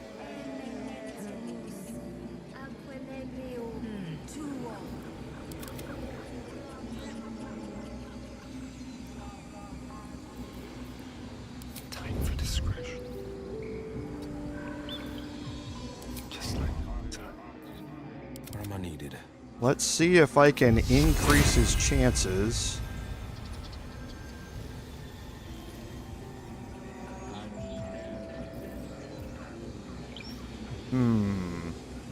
Because I'm in turn-based mode, it's going to take him a bit to get there, but I can wait one more turn. So that's progress. I want to try this and see, and I'm going to try it live, even though I shouldn't. Eager for battle. I should do this in my private playthrough and see if it still works or not. But I'm gonna try it in live and see how it goes. One move ahead. So we'll cast Guidance on Astarion. Now we'll go to Astarion and see if I can move in here. Nope, it brought him out of hiding. So I'm not going to be able to get to a point, I don't think, where I can pickpocket him without moving. Okay, I did. So it is gone. I was wondering if they were going to do this. I was pretty sure that they were, but I wanted to test it. So this is Volo's inventory. Volo's Ursat's Eye was an item that you used to be able to pickpocket from his inventory. And you could use it on a character, and that character would gain 1 charisma, and they would lose 1 intelligence. And you got to do it without any of the downsides of having to go through the whole surgery cutscene. I was wondering if they were going to correct it, and it looks like they have. It's not a pickable item in his inventory anymore. He does have Whispering Promise, so I need a target of 5 to pickpocket. So it looks like I'm going to be able to pickpocket it, so I can try and pickpocket the Whispering Promise from him. Okay, I rolled an 18, that was success. So now I can move out of the way. I can come out of hiding, and I can exit turn-based mode. So that was really just to see if how I had built my early access character was still going to be a viable way of having that build in the full version, and it just isn't. Well, not through this way, anyway. I still can get Volo's Ursat's Eye. There's just a different way of going about doing it. So we're going to talk to... Bad behavior caught this guard's eye. Okay, so Aaron came down here and wants to put me in prison. So I can offer a bribe of 50 gold, or I can go to prison. Prison, it's exactly like it says. You end up over there next to Saza in prison. You have to break out of prison, so you can lockpick your way out. There are a couple of different ways out of prison. You can talk your way out of prison. But there's other playthroughs that people talk about. I don't want to waste the time going through it here. We're just going to spend the gold and pay our way out. Do you have on your person? Yes, and that's exactly what I was also going to get at as well, unnamed, is... Okay, so it's not going to let me buy my way out of it. Okay, so it did put Astarion into prison. So here's where we are. If you look at Astarion's inventory now, he doesn't have anything in his inventory. So we have a rusted prison door that's locked. So I'm anxious to know if they have fixed this or not as well. Okay, so they have disabled the fast traveling. That worked sometimes and didn't work other times in the release. So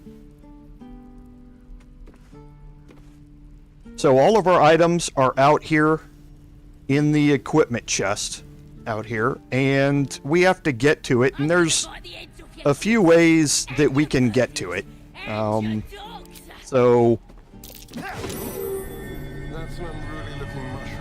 Okay, so the torch stocks are out here, and I don't have any way to destroy them from afar. So, a couple of different ways here. Now, I'm also anxious to see if they fix this or not. So let's see if this is going to work or not. Again, I would normally play this in my personal live stream, so I'd know it's going to work, but we're farther through this than normal. So I'm going to try this on stream live with you guys, and we'll see how it plays out. Because I'm interested to see if they fix this as well.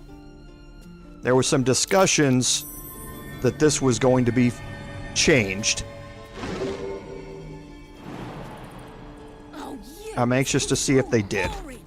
Even your cages are boring.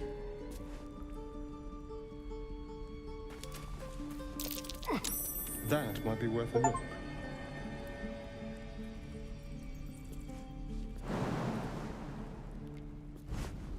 Okay, so you still can make the jump here. I'm gonna bite the heads off. So there was some rumblings as to whether or not they were going to change that, so you couldn't make that jump. But I already met your friend. You here to get me out of here?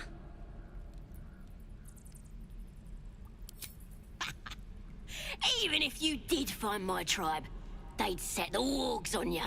You need me. Get me out of here, and I'll tell them what a good friend you are.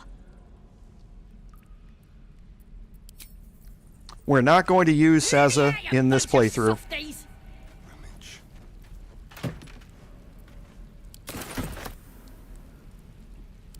Alright, so now we have all of Astarion's stuff back. So we do need to re-equip items here. And I do want to just quickly rearrange these things so that they're all in the same locations that they were on my other characters. And the scroll of Revivify here.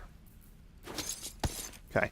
And we did come out with the Whispering Promise. Even though somebody caught us stealing, we were able to pick it up. The Whispering Promise, this isn't the only way you can get this ring. This ring is very popular throughout the various vendors.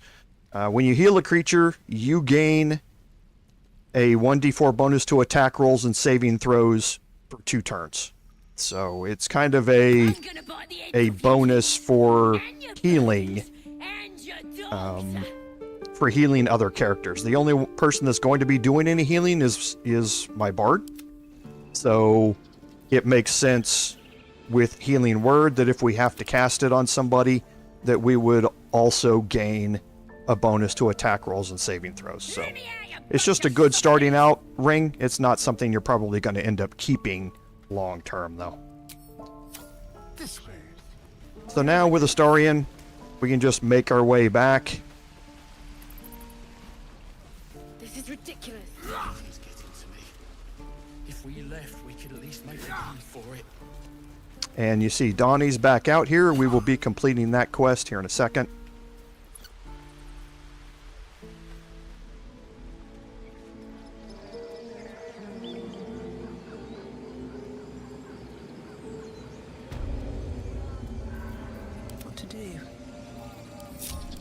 Okay, and now everybody's back here. So now we can go ahead and we can talk to Volo. Very well. Ah, my good friend. That's an interesting question, Vladimir. We'll try it out. When the goblins came, you saw them up close? A few questions, if you please. There's no overstating my interest.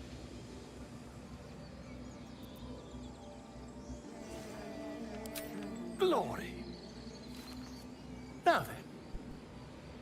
How would you describe that particular batch of goblins? Size, nature, distinguishing qualities? You search your mind, successfully recalling various details of goblin behavior.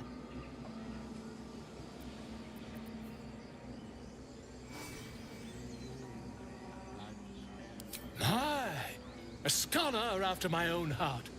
Spent much time among goblins?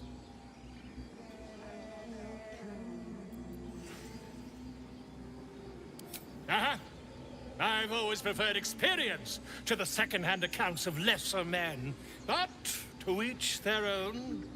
Now, I've a few more questions, if you don't mind. And the dragon they had marching in the rear, was it of the brass or silver variety?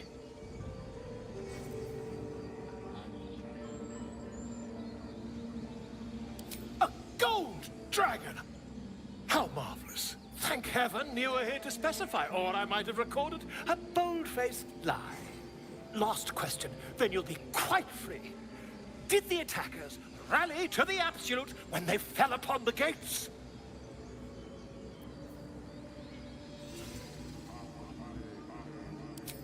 They did, didn't they? Oh, curious. Oh, curious indeed. I've interrogated one, a captive in this very camp. She reports they've abandoned their god Maglabiet in favor of someone called the Absolute. The scandal!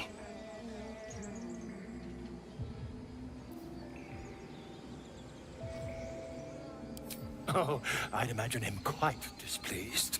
Since their change in allegiance, these goblins are informed by a kind of strategy anathema to their kind. I, for one, intend to get to the bottom of it. I'm just preparing to head to their camp as we speak, in fact. If you'll excuse me, I ought not to door roll.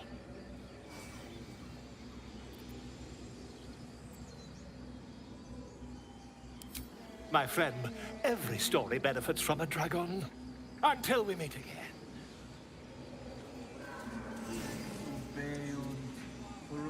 Hey, Cyber.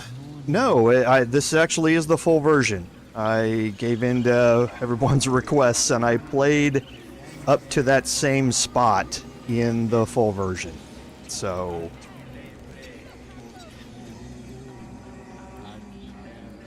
What is radiant damage?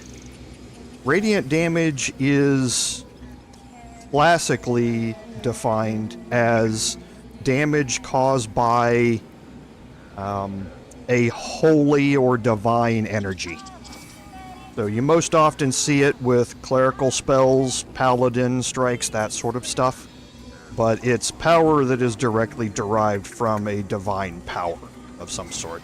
Very few things resist radiant damage. Kind of like the same listing as thunder damage and force damage. Very few things tend to resist those things, but that's where it comes from.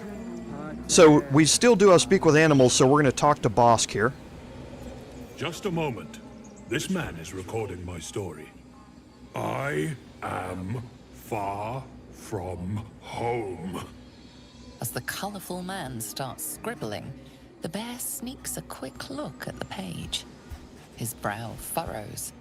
Incomprehensible squiggles surround a crude sketch. A bear disemboweling a clutch of tieflings.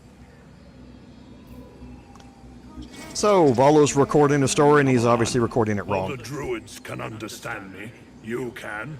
Why can't the man with the pen? I traveled a long way. The man nods thoughtfully and adds another dismembered limb to his sketch. I love these interactions. Come on. All the druids. Okay, so that's it. The man nods. So, yeah, it's always funny to see those, and you don't get those interactions unless you have Speak with Animals on. So we can go over here, we can pick up a book, and then we're going to head down here toward the shore.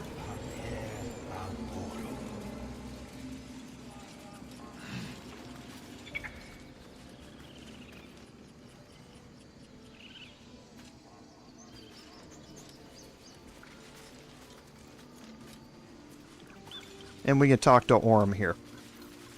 He didn't come back, did he? His smell is gone. He's gone. Master, he left with the weaponed two legs. He said he'd be back. But I can smell them, the weaponed ones, and I cannot smell him. He's not coming back. No, the woods have gone dark.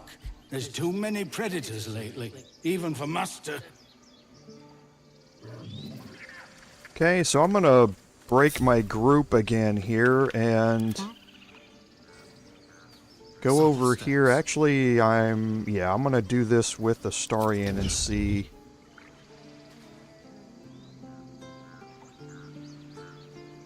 Okay, so the flat rock is there.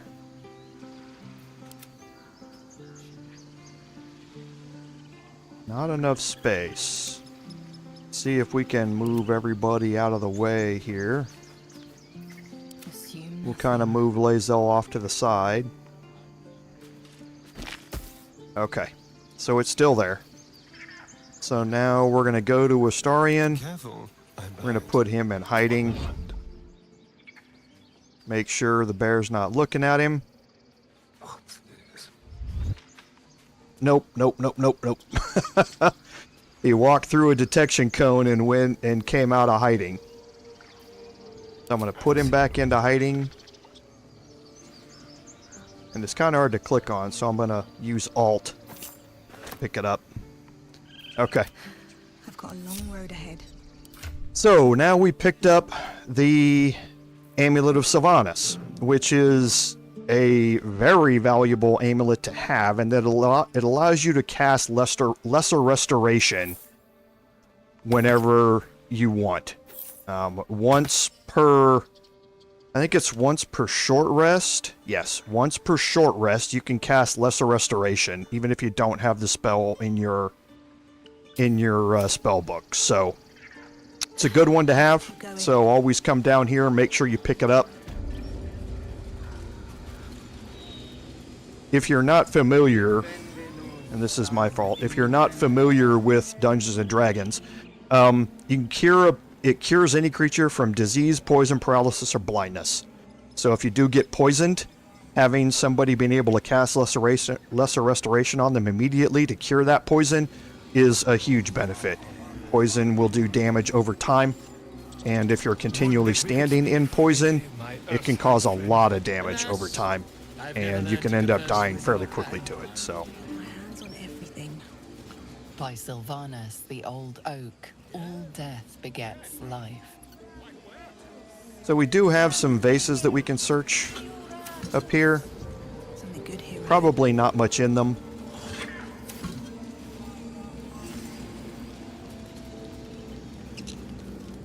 We do have Tusk down here.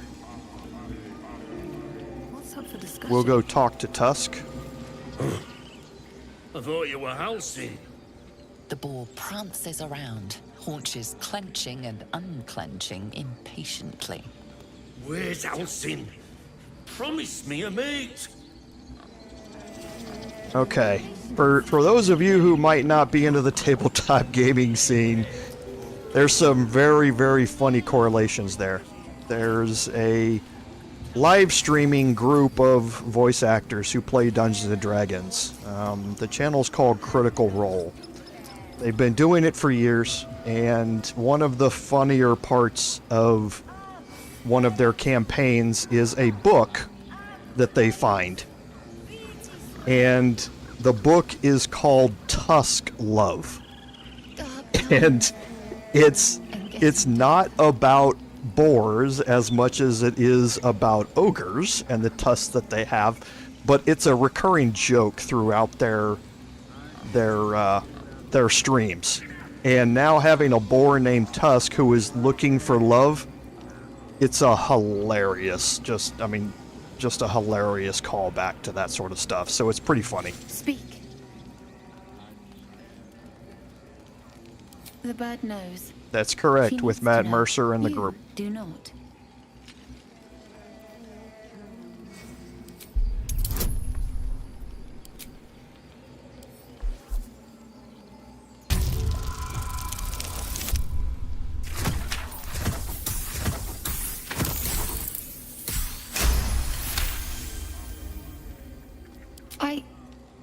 Forgive me.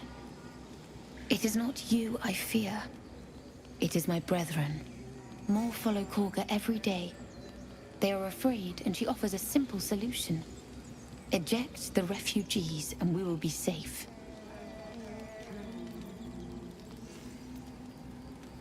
Perhaps not.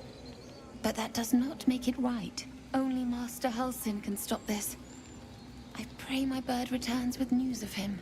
If not, I fear for my people.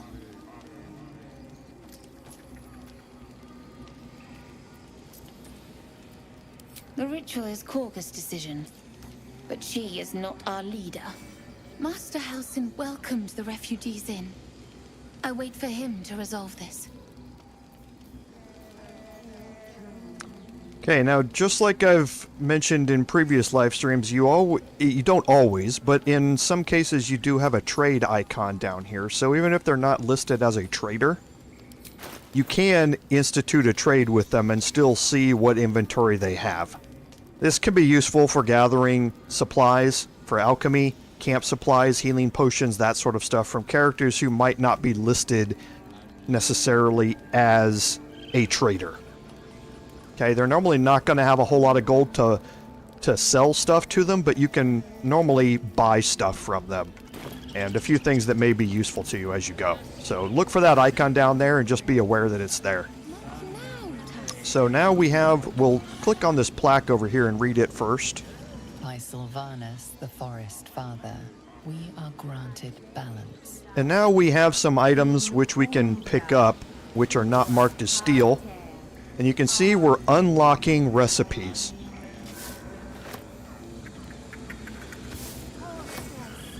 And this is what I explained earlier with the alchemy system. So first, those items went into our alchemy pouch. You can see the autumn crocus here, the mugwort along with it. But also, if you hit the H key to bring up your alchemy, you can see that we've opened up unlocked new recipes. So we can now craft, if we have 3 autumn crocus, we can craft the sublimate of autumn crocus. And that sublimate may be used for other things. So it's not this, it's not alchemist fire, it's not an elixir of resist fire, and it's not the potion of healing. Oh, any suspension. No, that's a sublimate, not a suspension. So we don't know at this point what it can craft, but we know that we can create a sublimate out of it. Right? So as you move through this thing and you pick up ingredients, it's going to automatically open up and unlock new ingredients for you to craft with. Right? So one of the new things that they've added in to the full version is alchemy, and it looks like it's a fairly robust system here. I'm concentrating. Does this look good? Is the coin in the middle?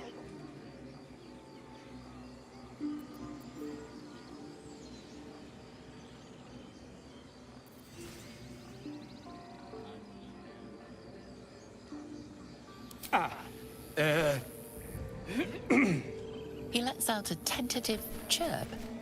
Gaining confidence, he starts a song, abandoning his nest-building efforts. Interesting. So in here we have a gold piece and we have a shiny key. Well, hello, shall we?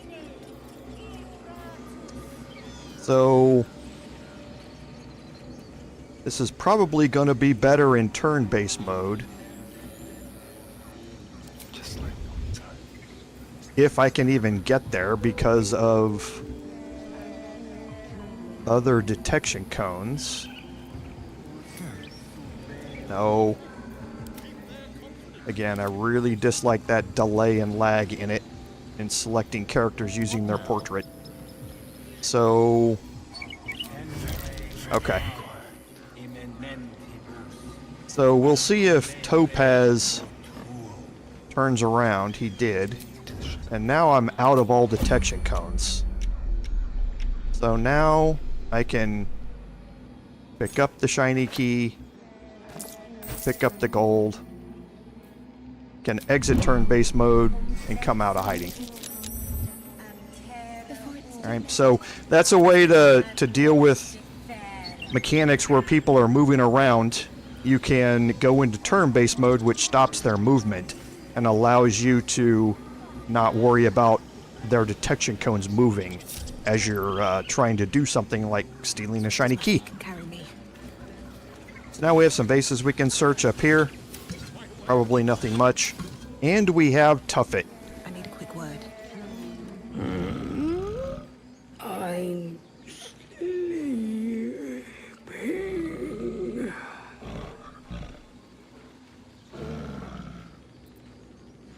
Interesting. I can use some camp supplies to throw a fish. What's that? Interesting.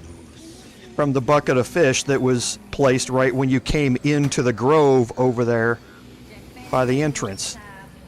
Interesting, they added that into the full version as well. So basically, what that does is just another way to move Tuffet off of the elevator here, and that's what this is. You can get everybody on this and use the lever, and it will take you back up here to the top.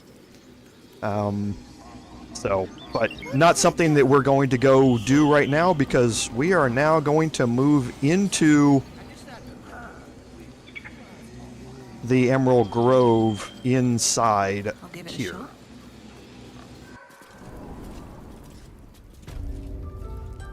I'm sorry.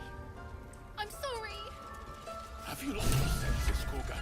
Release And we're going to do a quick save just because we haven't saved in a while.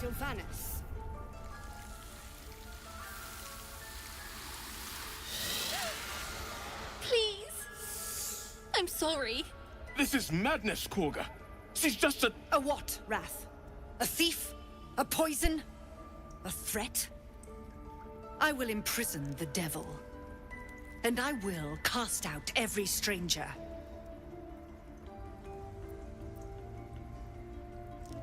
She's a parasite. She eats our food, drinks our water, then steals our most holy idol in thanks. Wrath, lock her up.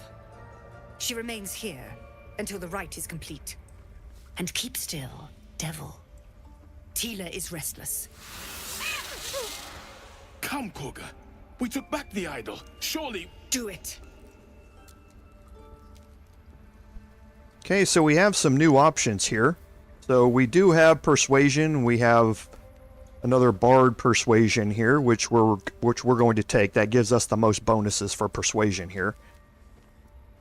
But we also have some options to talk to the snake, since we have speak with animals on right now. So it's a 15 DC. We've got a bonus of 7. We're going to throw in guidance as well.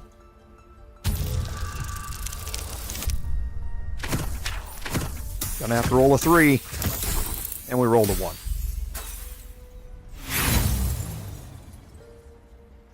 Okay, we've got 4 inspirations, so we're going to use one of them to roll again. Wow. Our first nat 20 of the playthrough. And again, I still don't necessarily agree with natural 20s and natural 1s on skill checks, but... The words of the Tree Father, spoken plain. It is as you say. Sifisif, Tila, to me.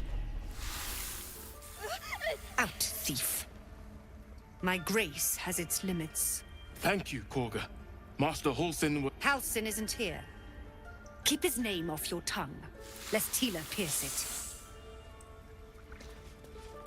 So you can see the druids are kind of in a state of civil unrest amongst themselves. You did well to speak up for the girl. That snake is fickle. A tragedy prevented.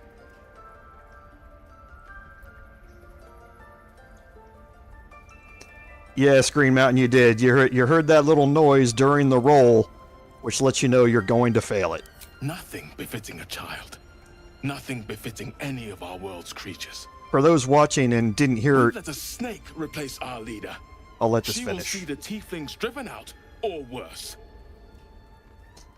Yeah, for those who might not have been here for the early part when I talked about it, there's a little noise that happens during the roll now to let you know if that roll is going to fail or not.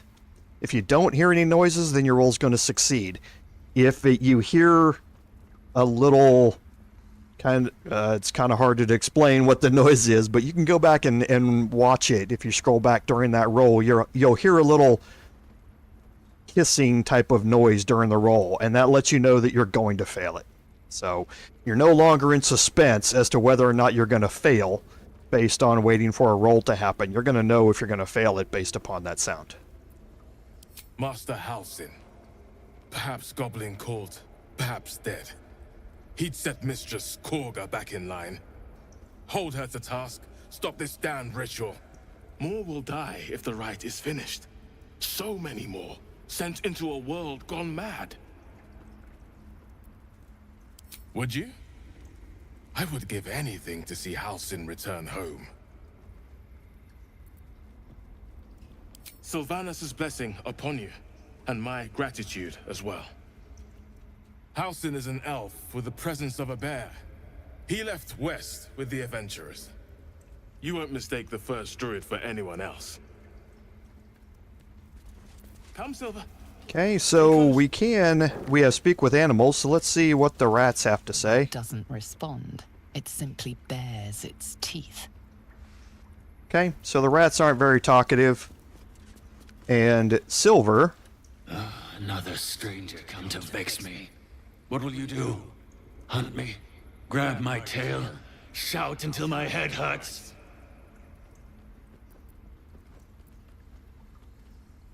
Silence. Your help is not required. Not by me, at least. So Silver wants to solve his own problems, so now we can talk to Kagha here.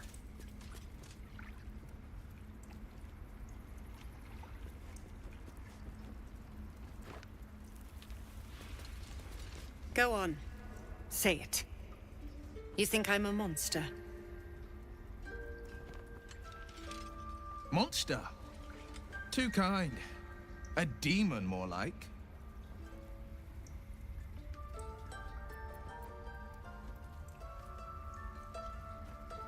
First you urge grace, then you speak truth.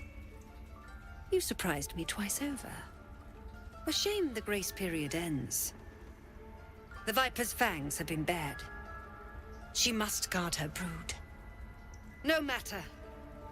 I took back the idol of Sylvanus, and the rite is resumed. We will seal the grove, free from harm, free of intruders.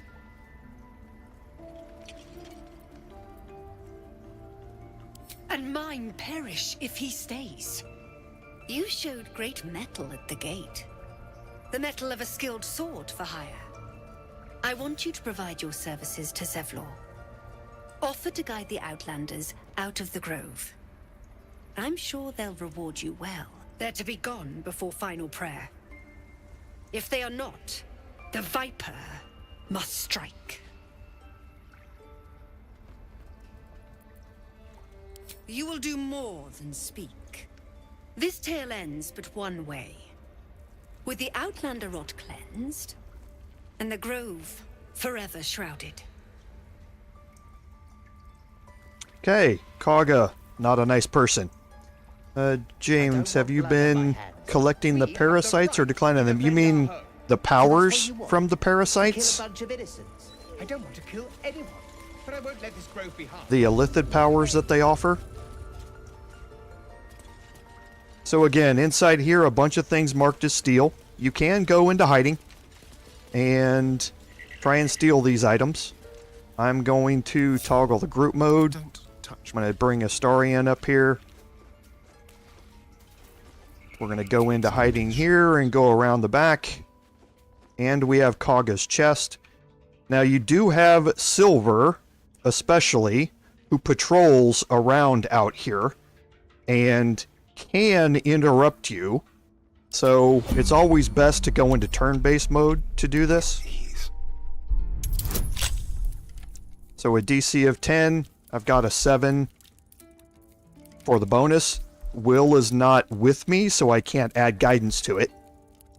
So we'll see if you hear that little sound or not. Nope. You'll hear it about halfway through the roll if it's going to fail. Yes, and like Green Mountain says, it's kind of like a little sigh or a little hiss.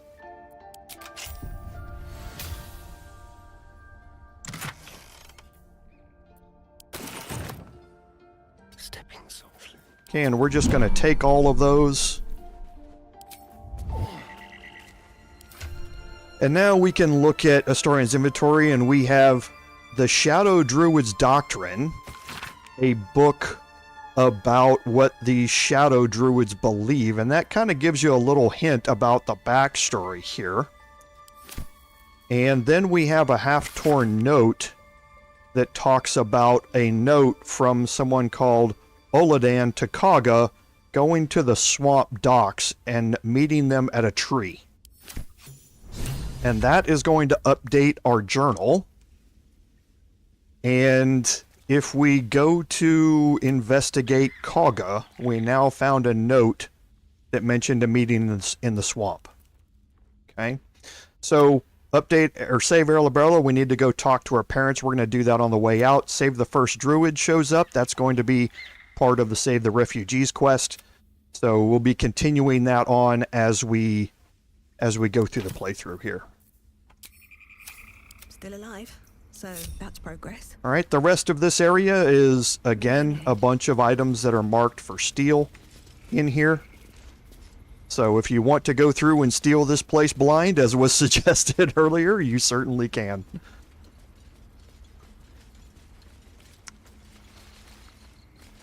Now we're going to make our way over here, and here is Nettie. Nettie is part of one of our quests for our main quest line is to find the healer Nettie. So we're going to go talk to her. She's working on a wounded bird here. Seems like a good moment to talk. I see you. Just give me a moment. This medicatrix. There. It's up to her now. Life or death.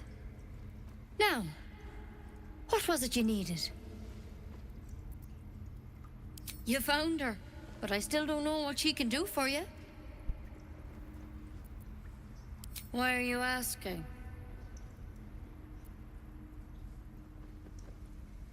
A tadpole. A mind flayer tadpole.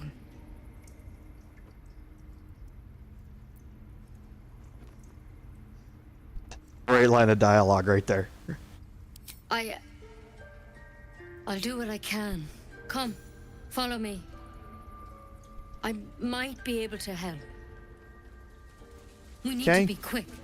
So the bird is now exhausted. Exhaustion is not something that you can cure with lesser restoration. So just gonna have to wait and see if the exhausted bird shows up. You can talk to it. Please. I'm resting.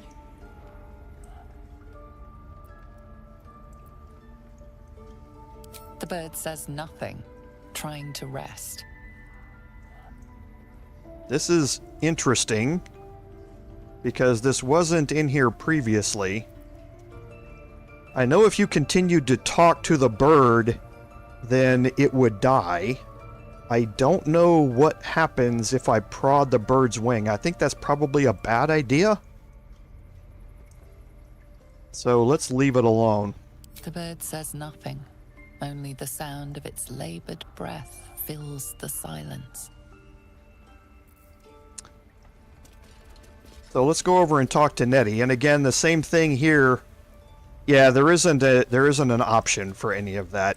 There's a bunch of different things that might happen with this, and that's going to be part of my personal playthrough, is when I save and reload and try a whole bunch of different options around these things to see if we can discover other things. This one had the same problem as you. Attacked us in the woods together with some goblins. Tadpole crawled out of his head soon after.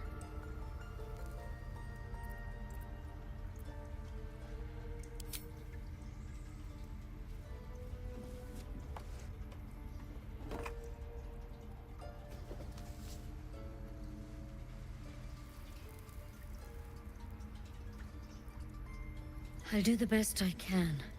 I'm no Master Halsenmind. He'd have your tadpole out like that. Still, we have options. All right. Let's see what we can do.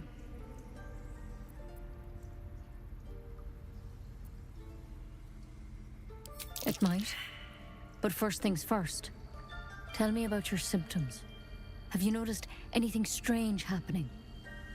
That sound you heard when I failed the insight check is the sound you hear during your dice roll. Protected from on high. Sounds like the drow. Master Halsin said he was tougher than he had any right to be. How'd you pick up the parasite? Halsin was desperate to find where all this was happening.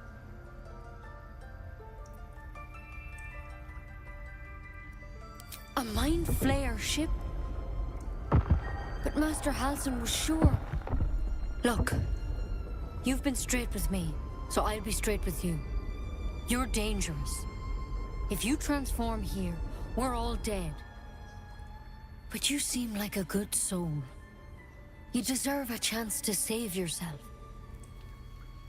This is a vial of wyvern poison.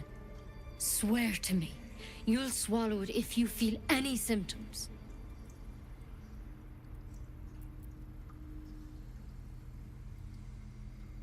The thorn? Coated in a fatal toxin. It was a last resort, in case I couldn't trust you. I don't have a cure. Only a way out. I'm sorry for misleading you, but I had to be sure you weren't a threat before I told you everything. Now, do I have your word or not? Now you know what's going to happen here with the party when you swear to do this. Swear it. I hope it doesn't come to that, but thank you. Here. You know, I've spent my life treating folk and never once saw a mind flayer infection. Then suddenly, there's dozens of you. Maybe more. Master Halsin and I were tracking them, studying them, trying to figure out what the hells was going on. Because you should all be changing. There should be a small army of mind flayers out there. But you're not. Weird powers aside, you seem perfectly normal.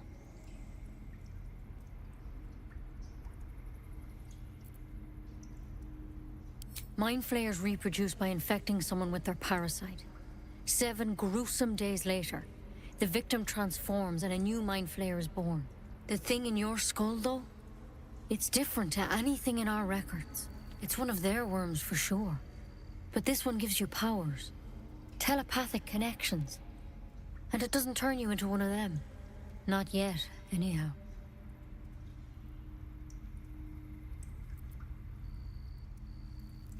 Could be. But there's a lot we don't know. Infected, folks like you, have been converging on an old temple of Selûne. And I've no idea why. When Master Halsin heard the adventurers were heading that way, he saw a chance to get answers, joined on the spot.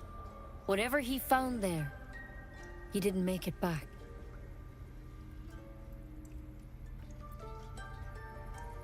The thing is, I've sent birds to find him, but the place is rotten with goblins. None of us can even get close. You, though, you're one of them. Technically speaking, I mean. They won't kill someone carrying their parasite. If you can find Halsin and get him out of there, we can discover what he learned. And perhaps he can save your life. How's that sound? Thank you. It would mean everything to the Grove. To me. I wish I could tell you more. But only those adventurers know what happened out there. All I can say for sure is they all went to the old temple of Selûne. And Master Halsin didn't make it back. Good luck out there. And if things start to go bad, remember the vial. Remember your oath. Okay, so we learned a lot there from Nettie. Newbie, that's a great question. What your observation is correct. My live streams are meant to be more of a tutorial about how to play the game, how best to take advantage of some of the mechanics, how to apply some of the mechanics that people might not be familiar with if you don't have tabletop Dungeons and Dragons experience.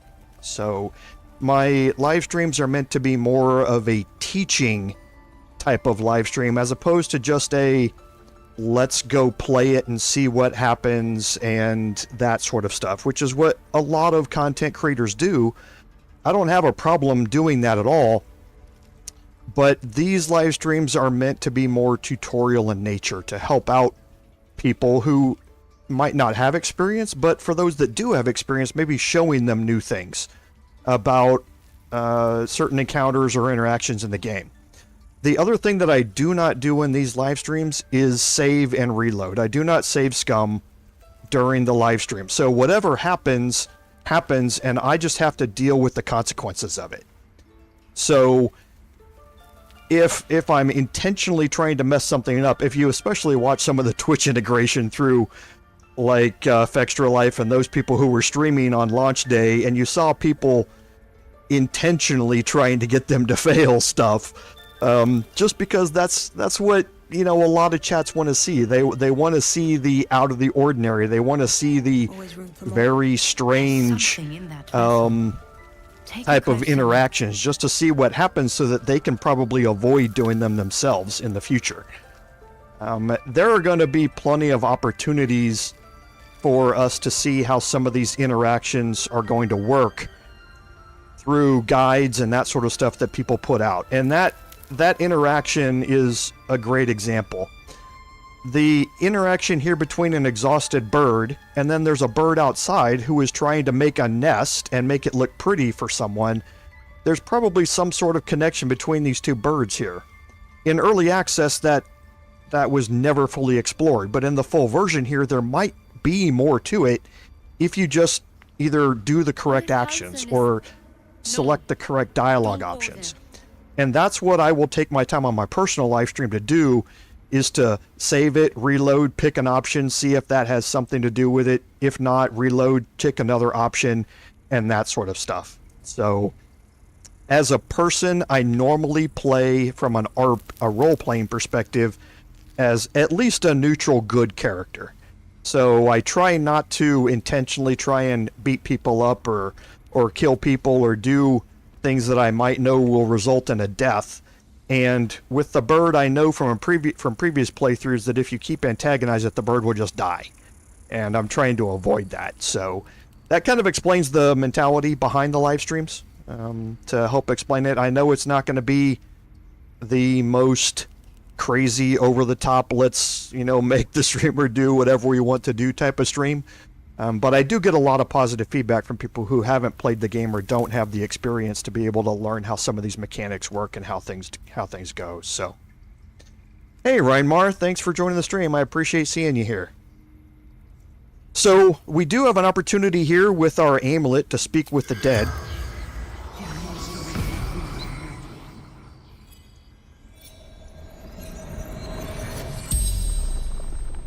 The corpse regards you lifelessly.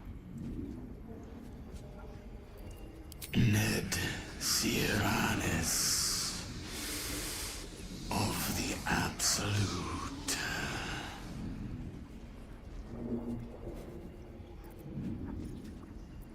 Scouting. Found druids.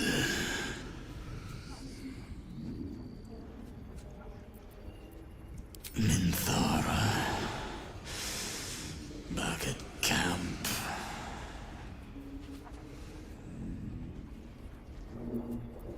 The corpse remains silent. It doesn't understand the question.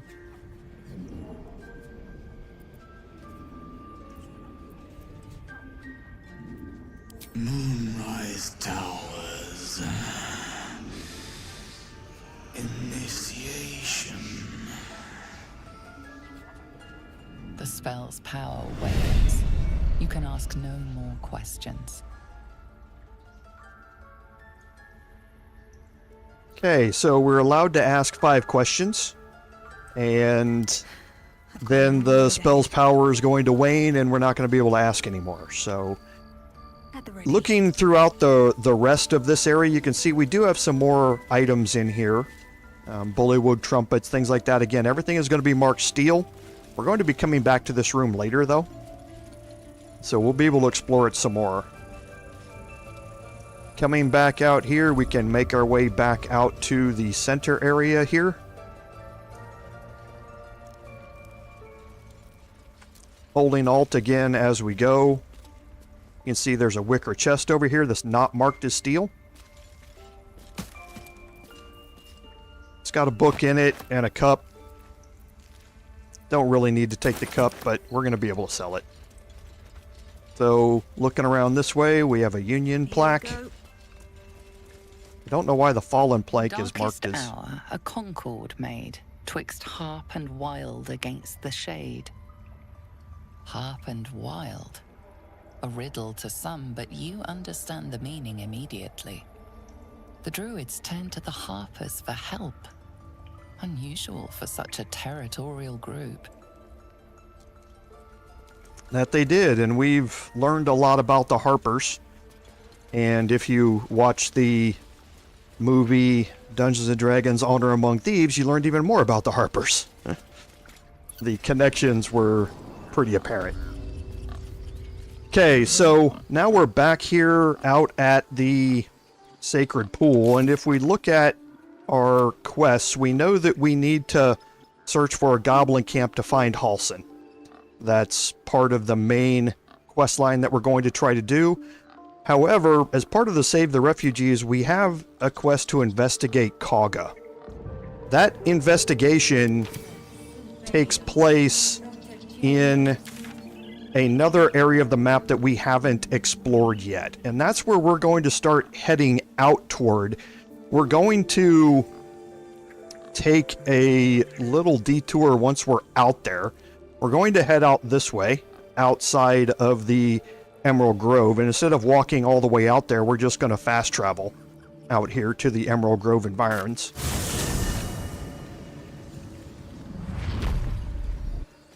And the first thing that we want to do is take stock when we're out here and see where we are. Will's fully up. I don't have any Bardic Inspirations left, and I'm almost out of level 1 spell slots. So I think it's probably a good idea if I take a long rest here. And we will get to have an introduction to the new camp that you didn't get to see, that you saw a version of in the early access, but which has drastically changed. So I think what we're going to do is we're going to kind of walk our way out here toward where we're going. And then once we get a bit of a ways out here, we will take a long rest. We will head to camp. And that will probably be at the time that we'll be getting close to the 3-hour mark, and we'll end our live stream. But first, we want to head up here. So we can make the jump to get up here. And we can walk up here to this top level.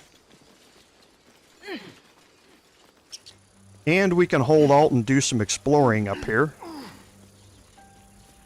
Okay, there is some balsam over here we can pick up. Again, we already learned that's an alchemy crafting ingredient.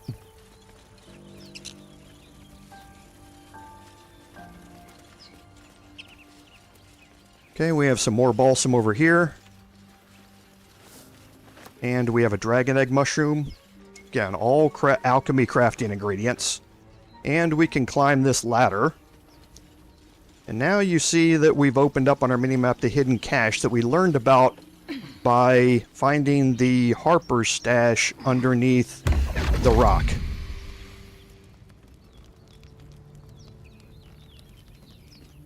My, what manner of place is this? A path to redemption? Or a road to damnation? Hard to say, for your journey is just beginning. What would suit the occasion? The words to a lullaby, perhaps. The mouse smiled brightly. It outfoxed the cat. Then down came the claw. And that? Love. Was that? They do know how to write them in Cormier, don't they? Well met. I am Raphael. Very much at your service. This is interesting that we're getting the encounter with Raphael here. I wonder how they've changed that trigger in the full version versus the early access. Neither. The fox, rather. Hiding, in a word. A silent observer, about to break the silence.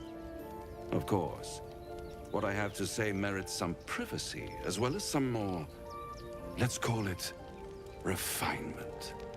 This quaint little scene is decidedly too middle of nowhere for my tastes. Come.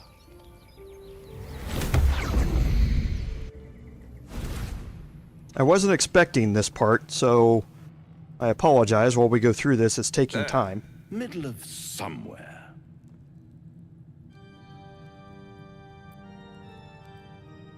The House of Hope, where the tired come to rest and the famished come to feed lavishly. Go on, partake, enjoy your supper.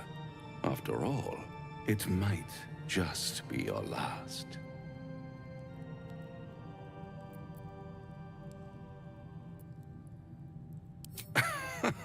Are you not entertained? Well, far be it from me to disappoint. Remember, Will is in our party. What's better than a devil you don't know? A devil you do. Am I a friend? Potentially. An adversary? Conceivably. But a savior? That's for certain.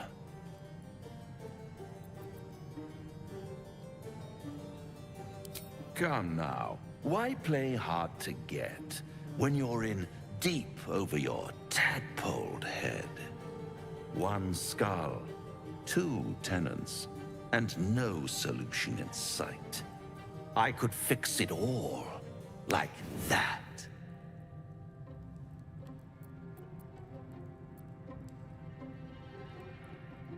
And what is madness but a denial of reality? Still, I have a feeling you'll change your mind before it's changed for you. Try to cure yourself, shop around, beg, borrow, and steal. Exhaust every possibility until none are left.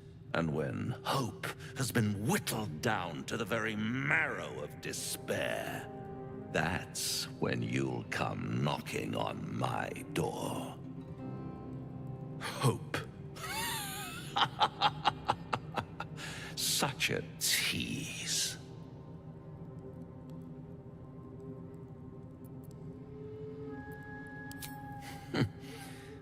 I've always wondered what a laughing mind flayer sounds like.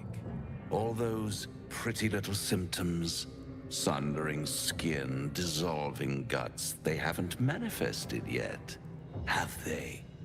One might say you're a paragon of luck.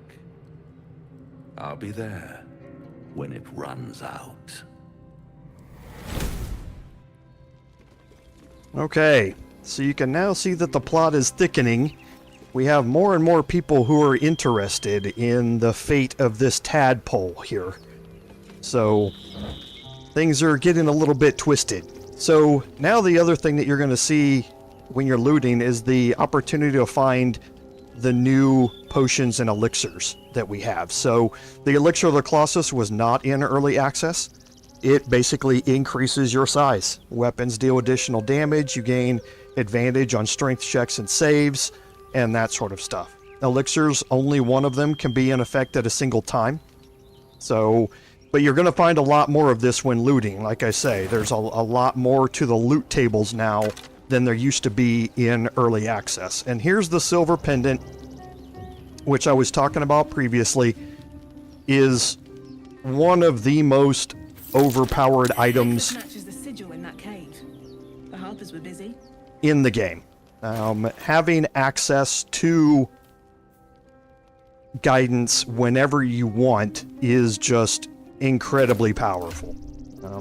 And that's why I changed up his character or his character progression simply to be able to get access to guidance that way. Now, having the silver pendant, there's no reason if you've got an open pendant slot not to wear it.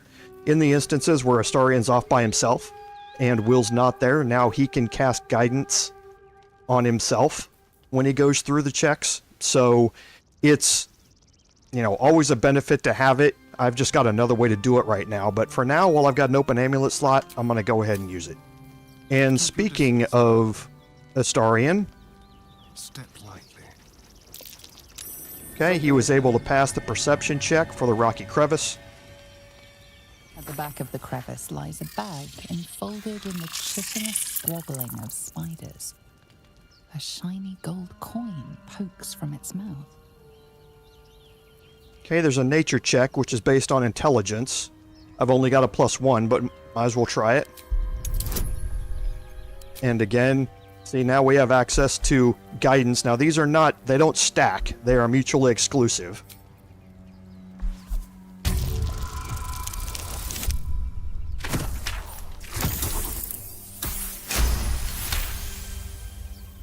The creatures clutch the pouch possessively. You have no doubt. A spider egg is nestled within. And this is why I wanted to do it with Astarian, because he's going to get the sleight of hand option here. You can do it with animal handling, with your bard, if you have animal handling proficiency or will, but sleight of hand just gives me all the expertises and proficiencies. So it's a 15 DC.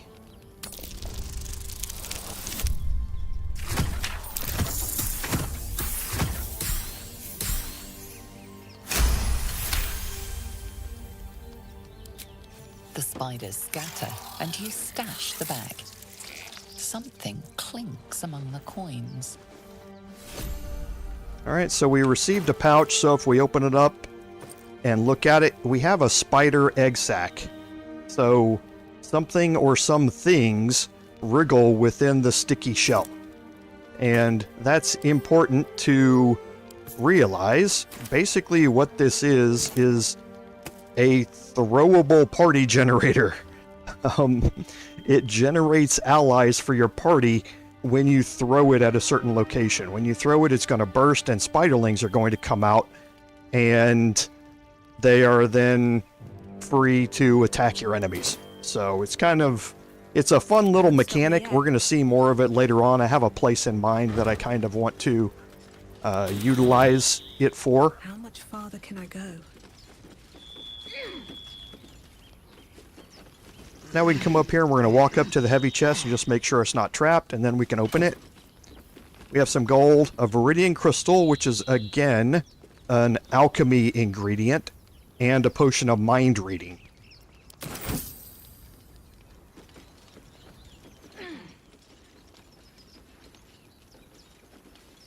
Okay, so now we're going to come out to this spot here and we're going to take a long rest, and we're going to head back to our camp.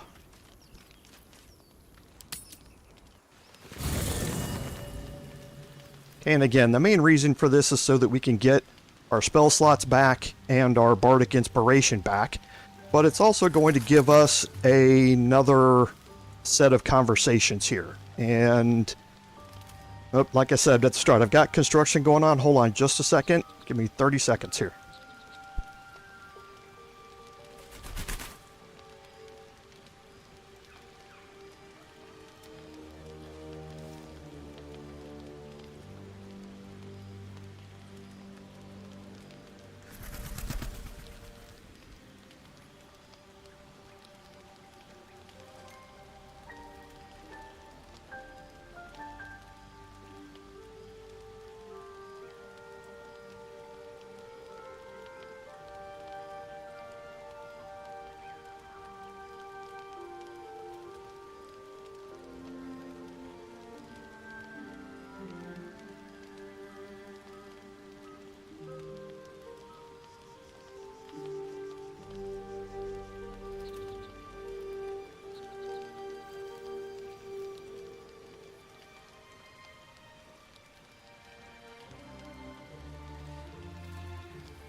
I apologize, everyone. That's the first time I've had an interruption on a live stream. Yeah, like I said at the start in the admin notes, my house is currently under construction from a flood, so somebody desperately had to ask a question, even though I told them I was off limits for a while. But you can now see a couple of things about camp. You see everybody has their own individual little area in camp, so to speak. So it's rather interesting to see what they've done with their areas and how they're utilized. You can also see that we have the availability of some conversations.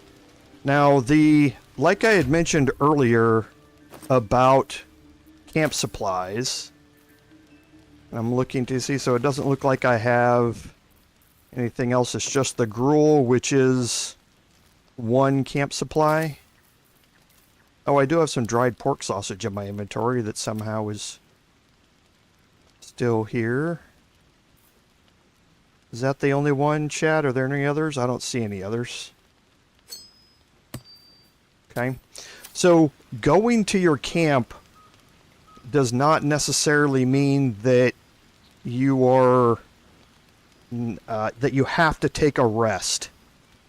You can go to your camp anytime you want, simply by going to the camp from your map area here. And you can travel to your camp and you can have these conversations. Everyone will change into their camp clothes, which you see out here now. And you can have all the conversations at any time you want.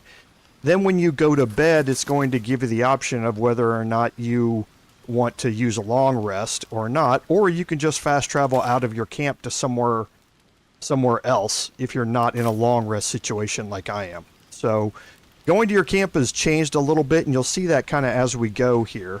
So I'm going to spend a second going through some conversations that people want to have, and then we'll finish the long rest up, and that should be the end of the live stream. So we actually have some mugwort here that we can pick up. Might as well. And talk to Shadowheart. Finally, some good fortune. Come morning, we know what to do. The sooner we find the Druid house in, the better. I can't wait to get rid of this thing in my head. Hey Dracula, welcome to the stream. Good to see you. Head to Baldur's Gate. Someone's waiting for me. Let a girl have some secrets. Was there anything else? Okay, so in my last live stream, I used the tadpoles whenever I could. Even on my friends. In this live stream, I'm not going to do that. I'm going to use the tadpole whenever I can on enemies, but not on my friends. The same. These parasites are proving suspiciously benign. But suppose I turn. What would you do?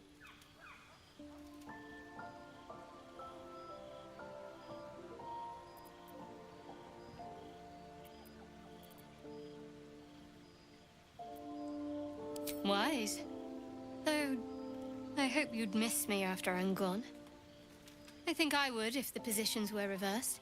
But you're right. If we're to make it through all this, there can be no room for hesitation. You're doing well. It's a beautiful night. I think I'll stay up to enjoy it while I still can. Rest well. Okay, so we can see if she has any more conversations. Bloody hells. Literally. Just when I think I've got a grasp on our dilemma, a devil shows up. No matter. We've dealt with every other oddity thrown at us lately. We can handle this one too. Now, as for this Raphael, he knows our secret. He claims he can help. What do you make of him?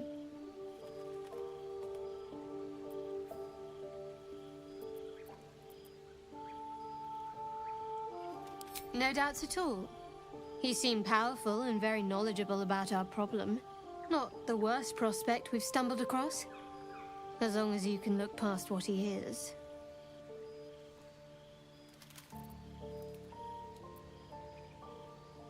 Good. That's what I wanted to hear. I know people who work much like our new acquaintance does. You don't need a scourge or a rack to break people. Fear and self-doubt is sufficient. When actual pain comes, the victim's already done the heavy lifting for their torturer. There were no right answers with that devil. He was toying with his food, us.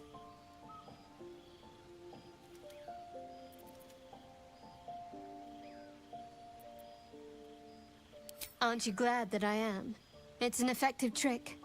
Watch out for it. And for Raphael. Fine. What's on your mind? Okay, so she doesn't have any other dialogue options. As you can see, and there are going to be guides about the conversations and the choices that result in either disapproval or approval, so that you can up your approval rating with the individual characters, if you would like, or lower it if you would like. But again, not something that I'm going to do here during the live streams to go and replay all of those dialogue choices to find out what does what. You know, I've been thinking, reflecting on what tomorrow might bring. When we find the Druid, will he know how to bring the worm under control? Will this little adventure of ours be over?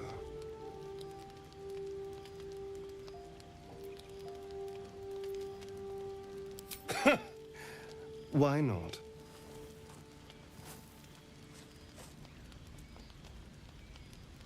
You've been to the Hells and back, survived the crash, survived everything that's followed. I'm not easily impressed by people, but you're stronger than I gave you credit for.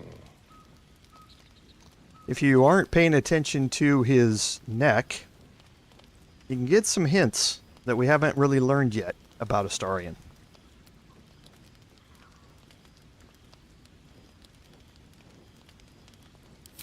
Aren't you just?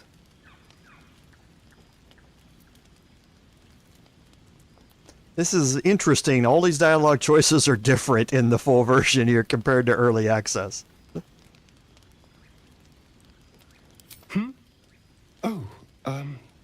I was leagues away.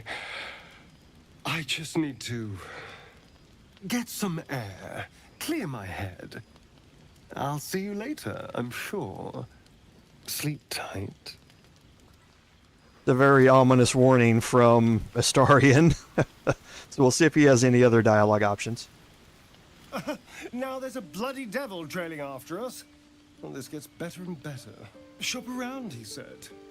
He seems sure we won't find anything. And he might be right. We've had no luck so far.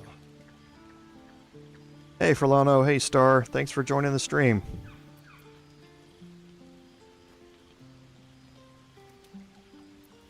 If we don't know what we're walking into, that bridge will collapse under us. The devil has a plan. He's playing with us. He reminds me of, well, someone I used to know. Someone that liked to play with people. Creatures like them don't play games unless they know they can win.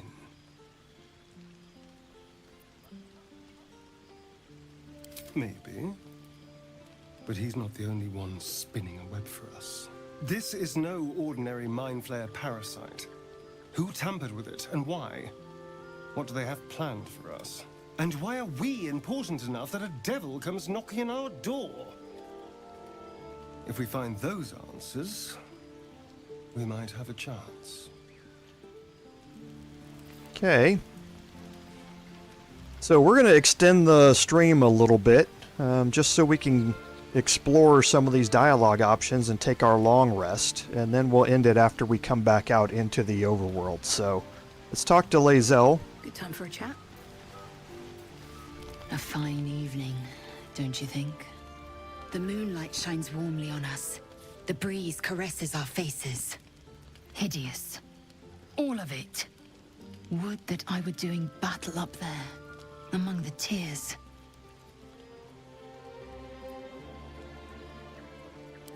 Look above. Watch the moon cross the sky. The tears follow behind it.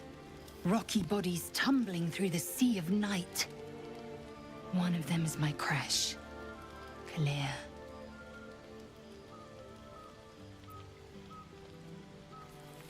Do you think me so sheltered? My entire clutch battled beholders deep within the eye of the sky. We infiltrated an Yogi spelljammer and laid waste to its crew.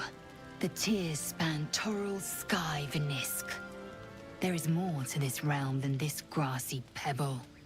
But enough of this. You are wasting your resting time. Come dawn, we resume our search for a creche. Oh boy, so much lore there. We're not going to have time to explore it today, but yeah, so much Forgotten Realms lore there. This devil Raphael flaunts his paltry wings as if he wants to impress us. You saw the red dragon slaying his infernal kin above hell's fires, did you not? Next to a dragon, the devil's a gnat. When I am Kithrak, I will take my Queen Vlaakith his head as a trophy.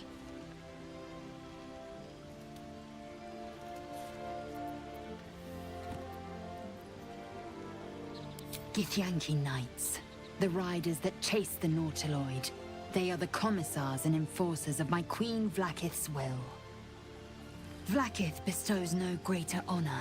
To wield a Kithrak silver sword is my destiny. I will earn my Queen's favor, and I will conquer every layer of hell should she command it.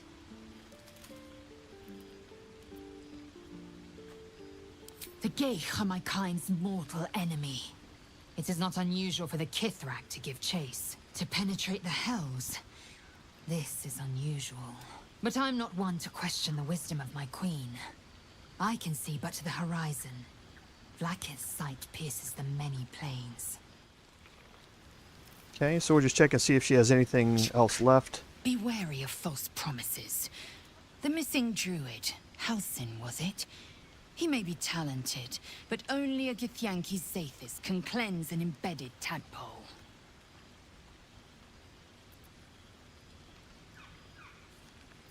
Interesting. Entirely. I was as devoted to my studies as I was to my training. Each creche contains a Zathis purification device. So I learned from the writings in the Kalir Library. The library was a gift from Vlaakith herself, that we may gain total understanding.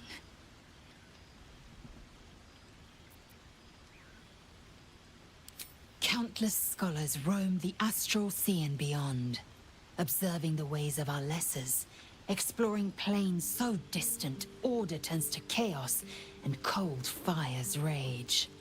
The planes are ever quaking, and their peoples ever shifting. The Githyanki possess an eternity of knowledge. Yet we still collect more. Infinities upon infinities. Okay, it's an interesting dialogue option. I have a confession. I was too hasty to judge you. I thought you witless, gutless, unimpressively bland.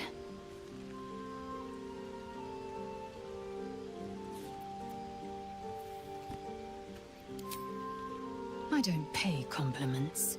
I only say what is true.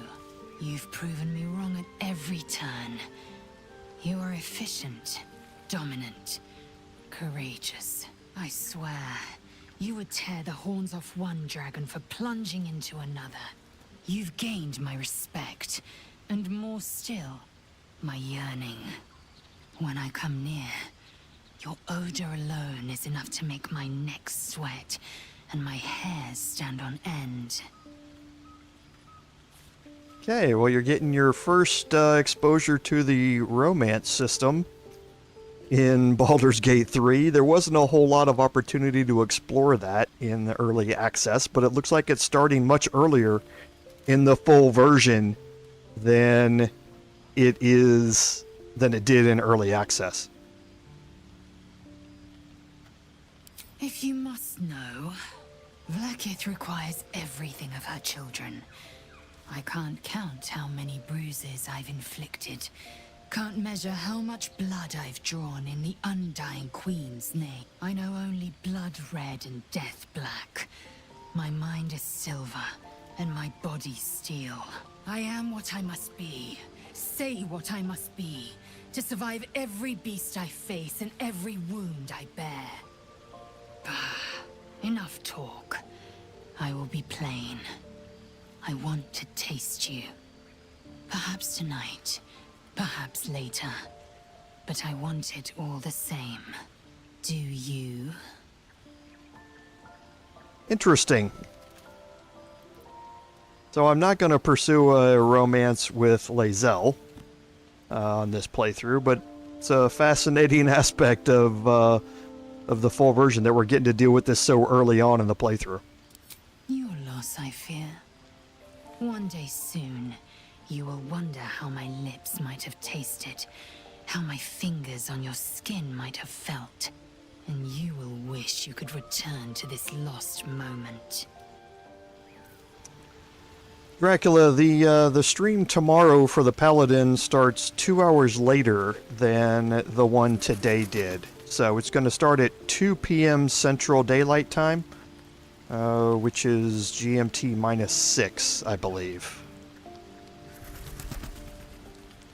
Yeah, it's interesting. I do see, if you look at the character sheet, Lae'zel's approval is higher than anybody else's. You can see she's already moved up here into this area, whereas the relationship is neutral. Her relationship is fair. So because of dialogue choices that we've made with her throughout conversations and the interactions with various NPCs, her approval has gone up to fair.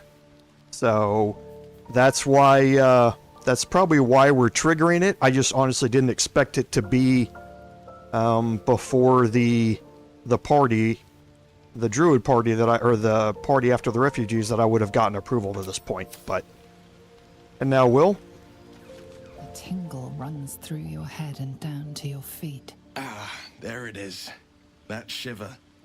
Our little brainworms have made fast friends, it would seem. How do you feel?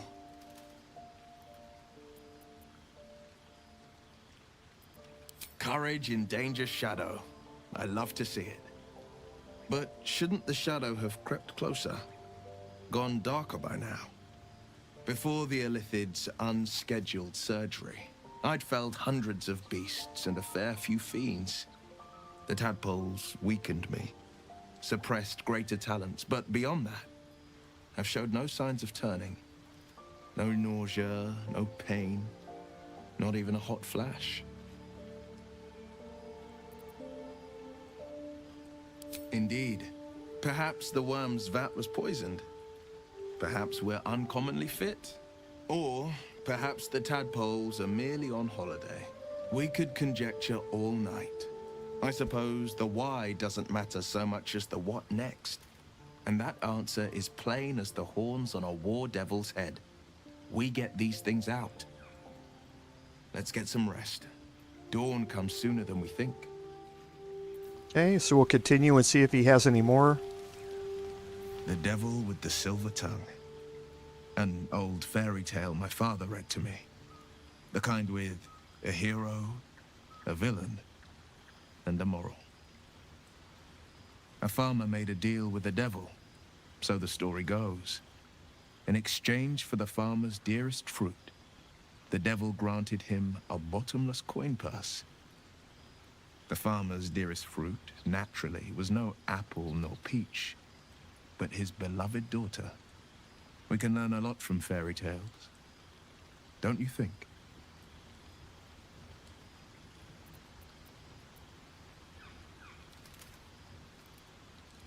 Refuse him no matter how tempting the offer, no matter how delicious the feast he lays out for you. The cost's always too great. That's because you still have hope. But when he becomes your last hope, remember this. He'll require of you only what you're least ready to part with. And then require more still. You might think you'd give up anything for a cure. But the devil won't take just anything. He'll take everything. Okay, and we'll check one more time. The Blade of Frontiers at your calling. Karlach's fires raged in Baldur's Gate before she escaped to Avernus, as my source told it, and she was planning to return. One of the archdevils Ariel's own, Chaos Incarnate, a devil with pure fire for a heart. I made my way to Avernus to stop her. She fled from my reach, even climbed aboard the Mind Flayer ship as it screeched through the hells. I followed in close pursuit. I can't bear to imagine the lives Karlach might be taking, the damage she might be doing. A powerful friend with a keen interest in privacy. I'm sworn to say no more. All right. Anything more we should discuss? My father once said, one does not pursue a champion's life. One merely answers its call. So it was for me. I was hunting near the Cloakwood when I heard it. A child crying out from a lone farmstead. I found him in the fields, flanked by goblins. His mother's corpse bled into the soil next to him. I don't remember much of the battle, but I remember drying the boy's tears after.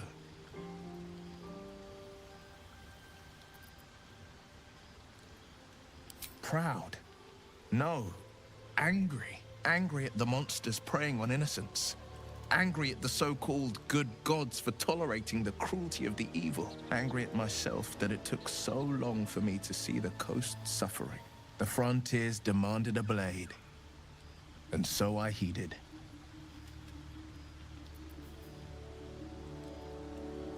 And it's nice to meet someone of your talents. Having a worm wriggling in my skull didn't instill much confidence in the days ahead. With you as my ally, the future looks a little less daunting.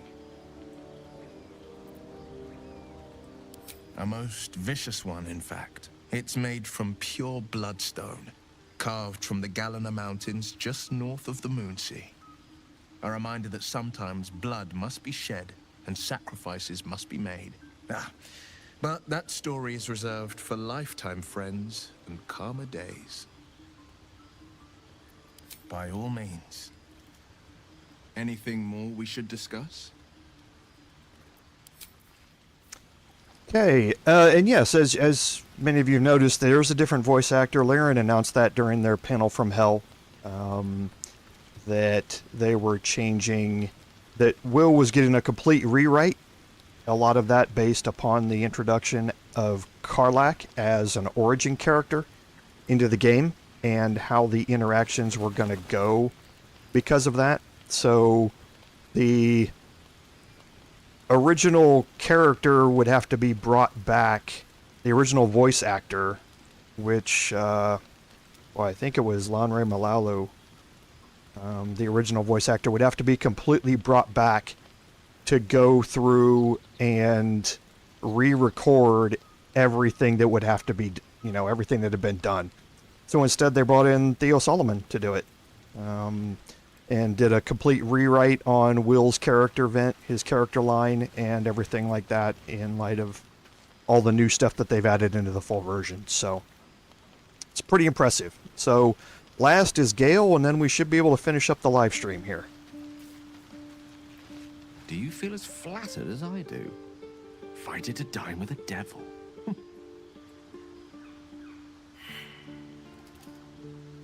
Okay, so I failed an Arcana check.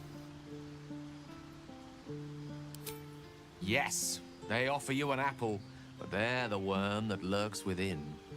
Still, don't let his bluster fool you. All that talk of desperation, it merely illustrates his own. I think he wants something from us, badly. And in that knowledge lies our opportunity. Our souls. But I suspect that's but his opening offer. Let me play the devil's advocate. The man is too eager. Do not dismiss his offer out of hand. If there's one quality all the denizens of the hells embody, it's ambition. Quality they share with many humans, come to think of it. I'm in the foggiest. But, based on the evidence before us, we can make certain deductions as to why he sought out our merry band. Fact 1, there's something very strange and very powerful about our tadpoles. Fact 2, a devil offers to take it away. Devils aren't known to aid mortals out of simple kindness. Whatever Raphael wants, we must be the key to getting it, along with our tadpoles. So, we say for now, we wait. If I'm right, Raphael will seek us out again, and when he does, there's a mighty bargain to be made. Remember his Cormyrean rhyme? Down came the claw. Perhaps we should start growing our nails. Okay, and one more check. How can I help? Alright, nothing else for Gale. So, part of the reason, and you'll see this throughout the playthroughs if you haven't seen them already in previous playthroughs, advancing the origin character stories is very important as you go along to expand upon the companion quests and their loyalty and that sort of stuff to you throughout the playthrough. And the key to doing that is whenever you take a rest or whenever you go to your camp to talk to all of the origin characters and make sure that you've exhausted all of their dialogue options so that you've gone through and learned more about them, and learning more about them you can open up companion quests that you only learn about or get to do if you've talked to them. So it may seem like it's a slow way to go through it, but it's a necessary part of Baldur's Gate 3, as it has been for the previous Baldur's Gate games, if you want to get the most out of your companions. So now we're going to click go to bed, and we're going to see the next quality of life thing that Larian implemented. So someone in camp still wishes to talk to me. Oh, Withers wants to talk. Interesting. Not this one, nor this one, and this one are less worthy still.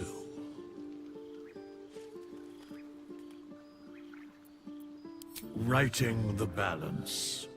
Beyond mortal realms, there doth exist an amalgamation of spirits akin to thine own, ensnared by the treacherous cult of the Absolute, felled in its name.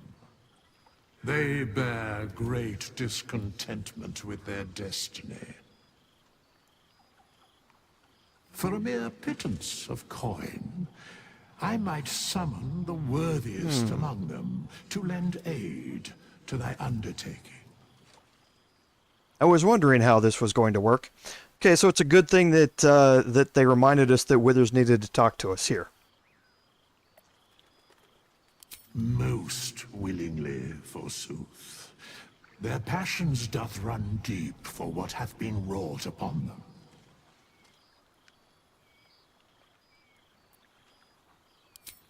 Suspicion always haunts the guilty mind.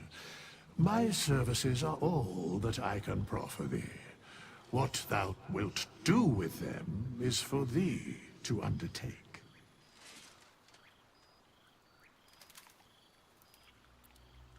Okay, so I had mentioned before during early access that Withers served a very specific purpose in early access, and that was to give you a monetary way to resurrect your characters if they died during the playthrough.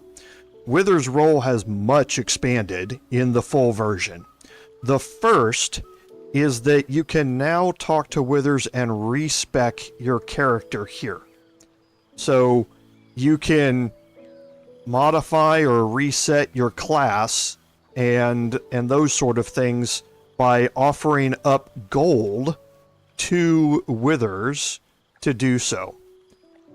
Again, something that it would never be allowed through tabletop, but is something that adds an extra layer of playability to the game. If you've made choices in your character selection or creation, and you now find that you don't like them or you want to go back and redo them, you can simply pay to adjust those choices that you've made during level ups.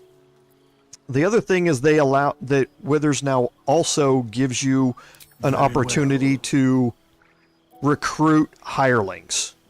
And hirelings are just that. They are adventurers to act as companions for you as you go through your adventures. So if you want to gain an extra hand for helping you out through certain encounters, or just to have an extra body with you, then you can recruit hirelings to do it. And there will be much more on this at a later time when we're not completely out of time like we are today. But the other thing that Withers used to be able to do is Withers used to have a trade inventory. Withers no longer has a trade inventory, so he's not able to be your one-stop shop to sell items to, so that you'd be able to come back to a single spot and get them again. That trade option is no longer there in Withers dialogue, but he's certainly added in a lot more options into the game in the full version, and that's why no matter what options you pick when you meet Withers, whether you attack him, whether you yell at him, whether you tell him you don't want to be around him, he's always going to agree to be with you. There's no right or wrong answers, because these options Larian wants to give to everybody. So you'll see more of this in the Withers interactions as we go along. But for now, we should be able to go to bed now. Okay. Now we don't have to pick up camp supplies and put them in our inventory. They're now available to us through our camp supply, through any camp supplies that are in our chest or our inventories. So if we pick auto select, it's going to pick the gruel, and I don't want it to pick the gruel. Okay, and it's also not doing a great job of auto selecting. But all of your camp supplies are now available to you, no matter where they are. So some of these camp supplies here that were given to me from the Digital Deluxe Edition. They were in a bag in my traveler's chest. So we can use up some of these. So that's 20 and 5 and 5. That's 30, 33, 36. Do we have a 4? We do. That's 40.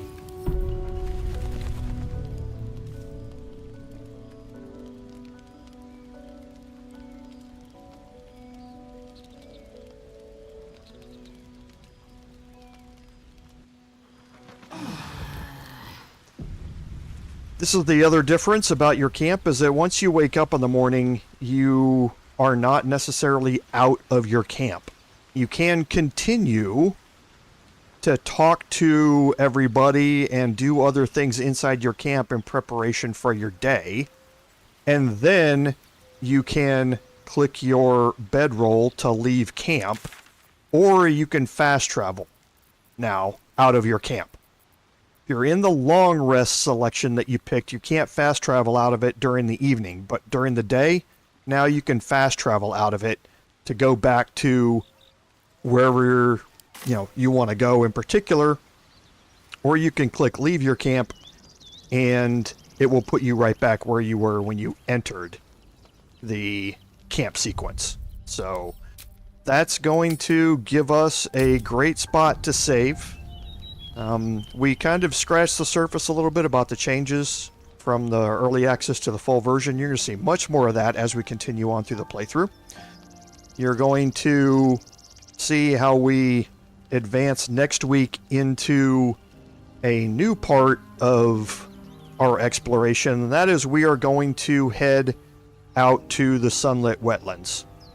We want to go explore that area because we do have a quest to investigate Kagha